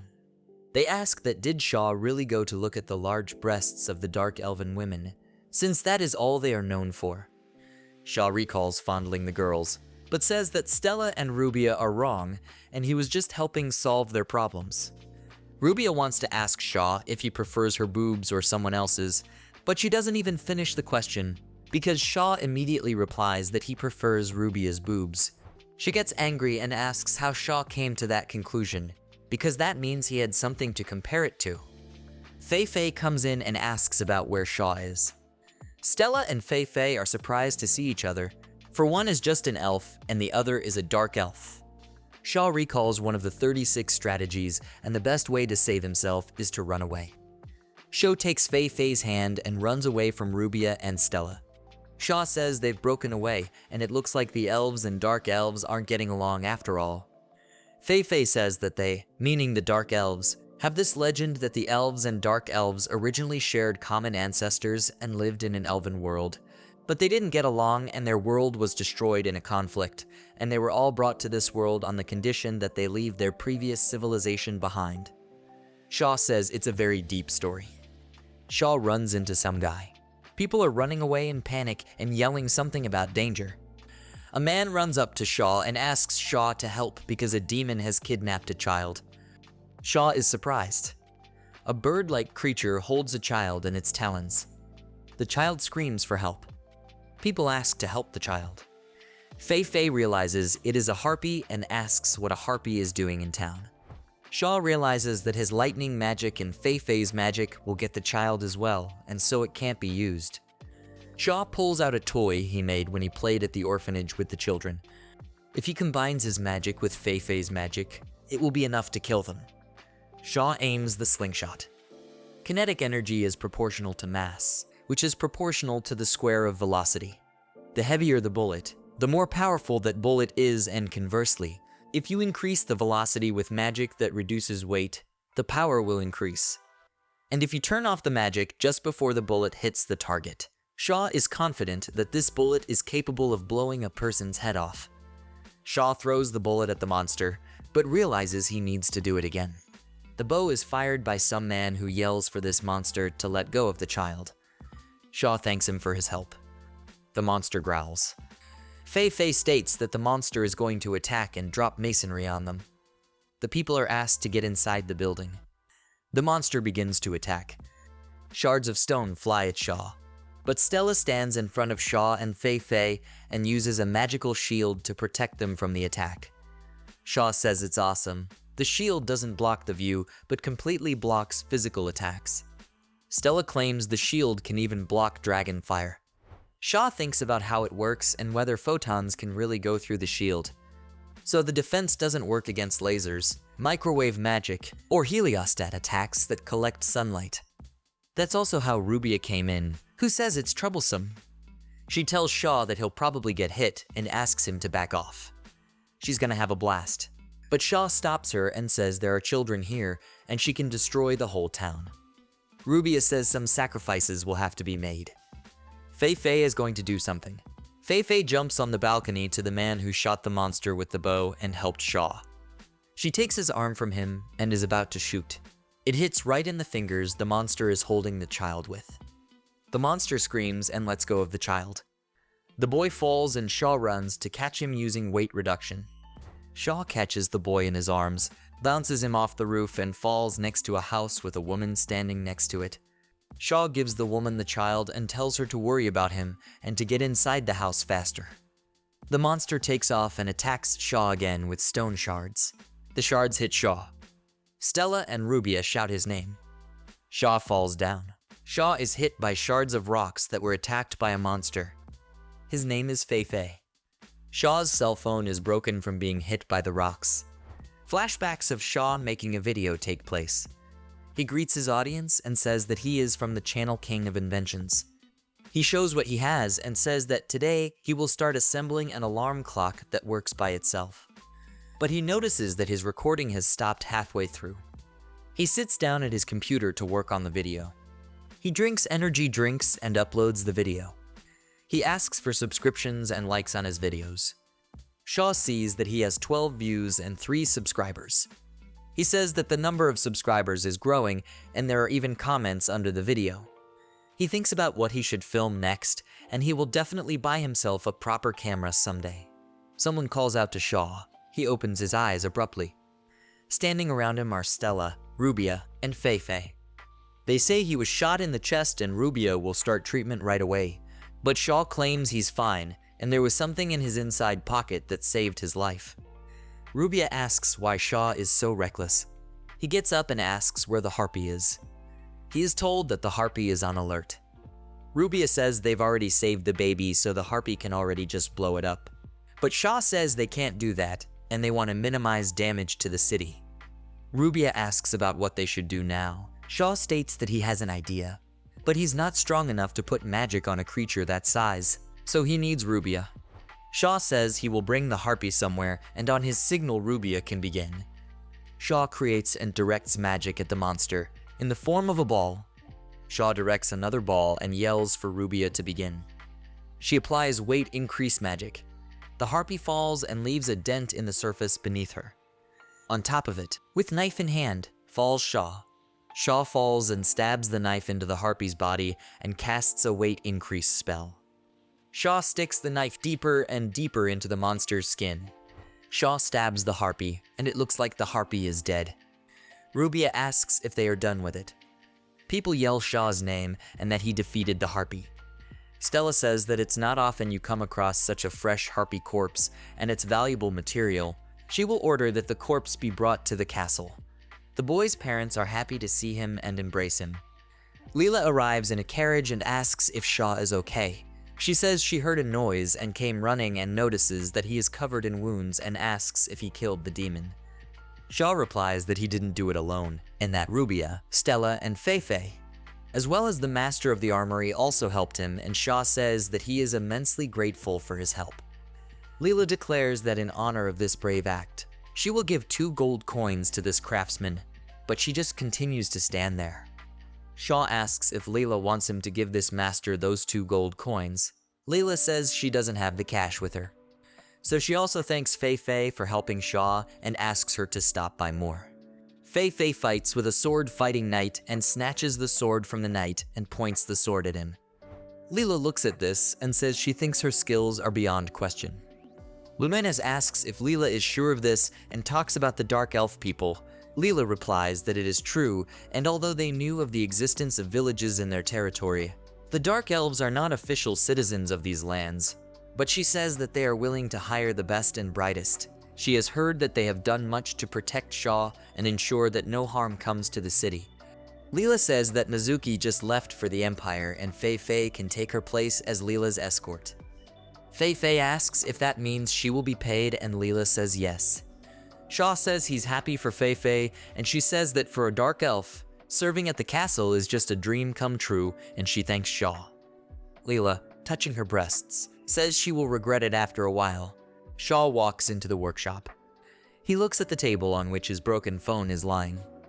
Shaw says that although his phone is out of shape, this phone has been a good friend to him. Shaw thinks it's a shame he can't make a video about the things and magic he invented in this world. Shaw puts the phone in his suitcase and is thankful that the phone saved his life. However, he is worried about the demons. Ruby had told him that demons in this world rarely attack humans. He understands why demons want to get rid of anyone who invades their territory. But this harpy came to town to kill humans, and he thinks that maybe there is something wrong with this harpy. A few weeks later, Shaw sees a carriage pulling into the castle through the gate. Shaw notices that the carriage is very luxurious, but he wonders why the carriage is coming in through the back gate, since dignitaries enter through the main entrance. Shaw sees Nim and greets her. She asks where Shaw was so early. He replies that he went to the forest to collect some ingredients. Shaw asks what's up and if Nim wants breakfast, but she says Leela is waiting for him in her office and they have a guest. Shaw asks if the guest is the same guest who was in the cart he saw. Leela asks Rubia what the status is on examining the guest. She says she can't help. Shaw walks into the office and asks if Leela wanted to see him. Leela introduces the guest to Shaw. The guest's name is Maluna, and she is a princess. Maluna, a girl with a scar on her face, says her name is My Luna My Faltas, and she is the first princess of Faltas and asks to be called Maluna. She says that Shaw has a reputation in Faltas as a prominent master in pursuit of truth, and only he can help her. Shaw asks about Maluna's wound and suggests that she was burned. She tells him that she was in the woods as usual, collecting plants as a hobby, when she was attacked by a demon. She goes on to say that there have been rumors lately that demons sometimes attack people, but she never thought she would be attacked. Leela says that harpies appeared the other day. Demons are becoming more frequent around Farlane, and she has even heard rumors of flying dragons being seen here. Maluna confirms this. Shaw thinks about the dragons. Leela turns to him and asks if he can do something about Maluna's wounds, but he says that if Rubia can't do it, he can't do it either. In Shaw's world, burns can be treated with skin grafts or by recreating skin from fragments. Shaw brings up the orchid clone that Shaw created by activating magic twice and wonders if the same effect can be applied to skin. Leela asks if Shaw has a better idea. Shaw tells her that he has an idea, but it's only theoretical and he doesn't know if it can be put into practice and what the side effects might be. Shaw explains that the skin can be regenerated, but it will take time. Maluna states that she agrees, and there is nothing good about an ugly daughter of royalty. She assures that if she doesn't get her old face back, she won't even be able to return to her country, and she has nothing left to lose, and she begs Shaw to do it. Shaw asks how Maluna can say that losing her looks makes her worthless and asks why. She says that it's certainly true that a person's worth depends on more than looks, but she's a princess of the small kingdom of Faltas, and for the sake of her family's prosperity and the good of the country, she must marry into the right family at the right time, so it's her royal mission to be always beautiful. Shaw says that means it's her destiny to marry Rejai for the good of her country. Maluna replies that yes, and she was born a rose and not a wildflower. Shaw explains that this method has never been tested on humans, and he doesn't know what the consequences and side effects might be, so she should be prepared. Shaw is wearing a mask and headscarf and has prepared all the necessary medical devices. He tries to calm down and thinks about Rubia supporting him if something goes wrong, and he should try. Shaw starts with the shoulder area and begins disinfecting it with alcohol. Then he does anesthesia. He uses a drug that temporarily anesthetizes the affected area so that the person doesn't feel pain. Spider venom is used for anesthesia. When Shaw made chocolate, he also took out the venom.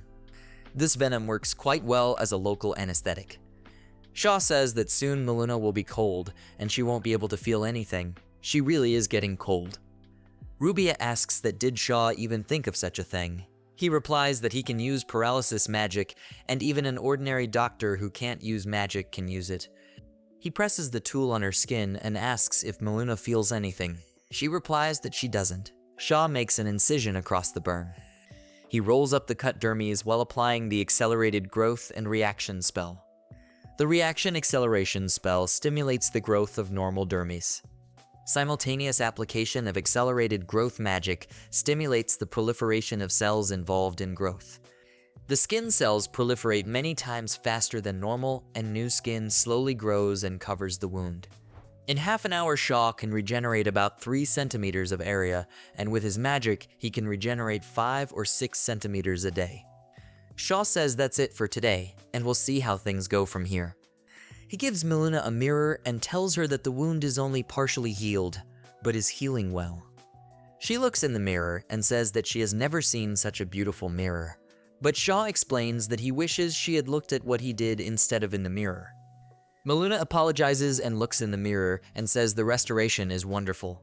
Today's snack is Mont Blanc-style cream pancakes with cooked beans. It turns out that Miluna is Leela's cousin.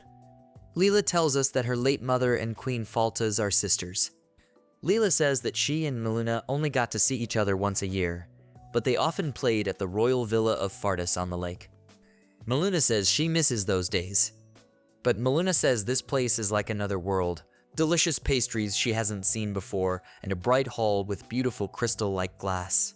Miluna says Leela must be resting since she has such a cool master. Leela asks if Miluna is jealous. Miluna states that she will pay double or even triple what Farlane pays, and she asks if Shaw will agree to work for her. Leela asks how dare Miluna say such a thing in front of her alive. Shaw apologizes, but replies that he has to turn down Miluna's offer because he swore to Layla that he would develop this country and he can't leave now. Miluna asks about the oath to a true master and says that Shaw looks like a knight and she has never seen anyone like him. For most true masters move on to more worthy employers.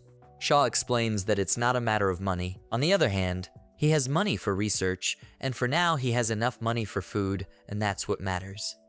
Leela says that Shaw is giving money to an orphanage. Shaw assures her that it is all for the good of Farlane and the children are a national treasure. Leela calls Shaw a strange man, but Miluna says it makes sense and that it's unfair that a child with talent is denied the opportunity to be realized just because of who they were born to be. Investing in children who will one day be the backbone of our country will make them better in the long run. Shaw asks if Miluna has the gift of a true master. Leela asks if Shaw realized it right away. Miluna tells him that she learned from a master, but she doesn't finish and Stella walks into the room saying she smells something sweet. It turns out Stella and Miluna know each other. Stella asks what that nasty scar is on Miluna, and it looks like Miluna's master was Stella. They treated Miluna for 3 days and progress was good, but on the 4th day, Miluna got a high fever. The cure was to regenerate the skin by forcibly accelerating the body's natural healing powers, and this requires a commensurate expenditure of energy. Miluna needs rest. Someone's calling the show. Shaw enters the room where Layla and Miluna are sitting on the bed. They ask him to tell them the story again. He asks where he left off. The girls reply that the hero will now mourn his unfulfilled love. Shaw asks how Miluna is feeling. She replies that she is much better. Slowly but surely, Miluna's burn scars have healed.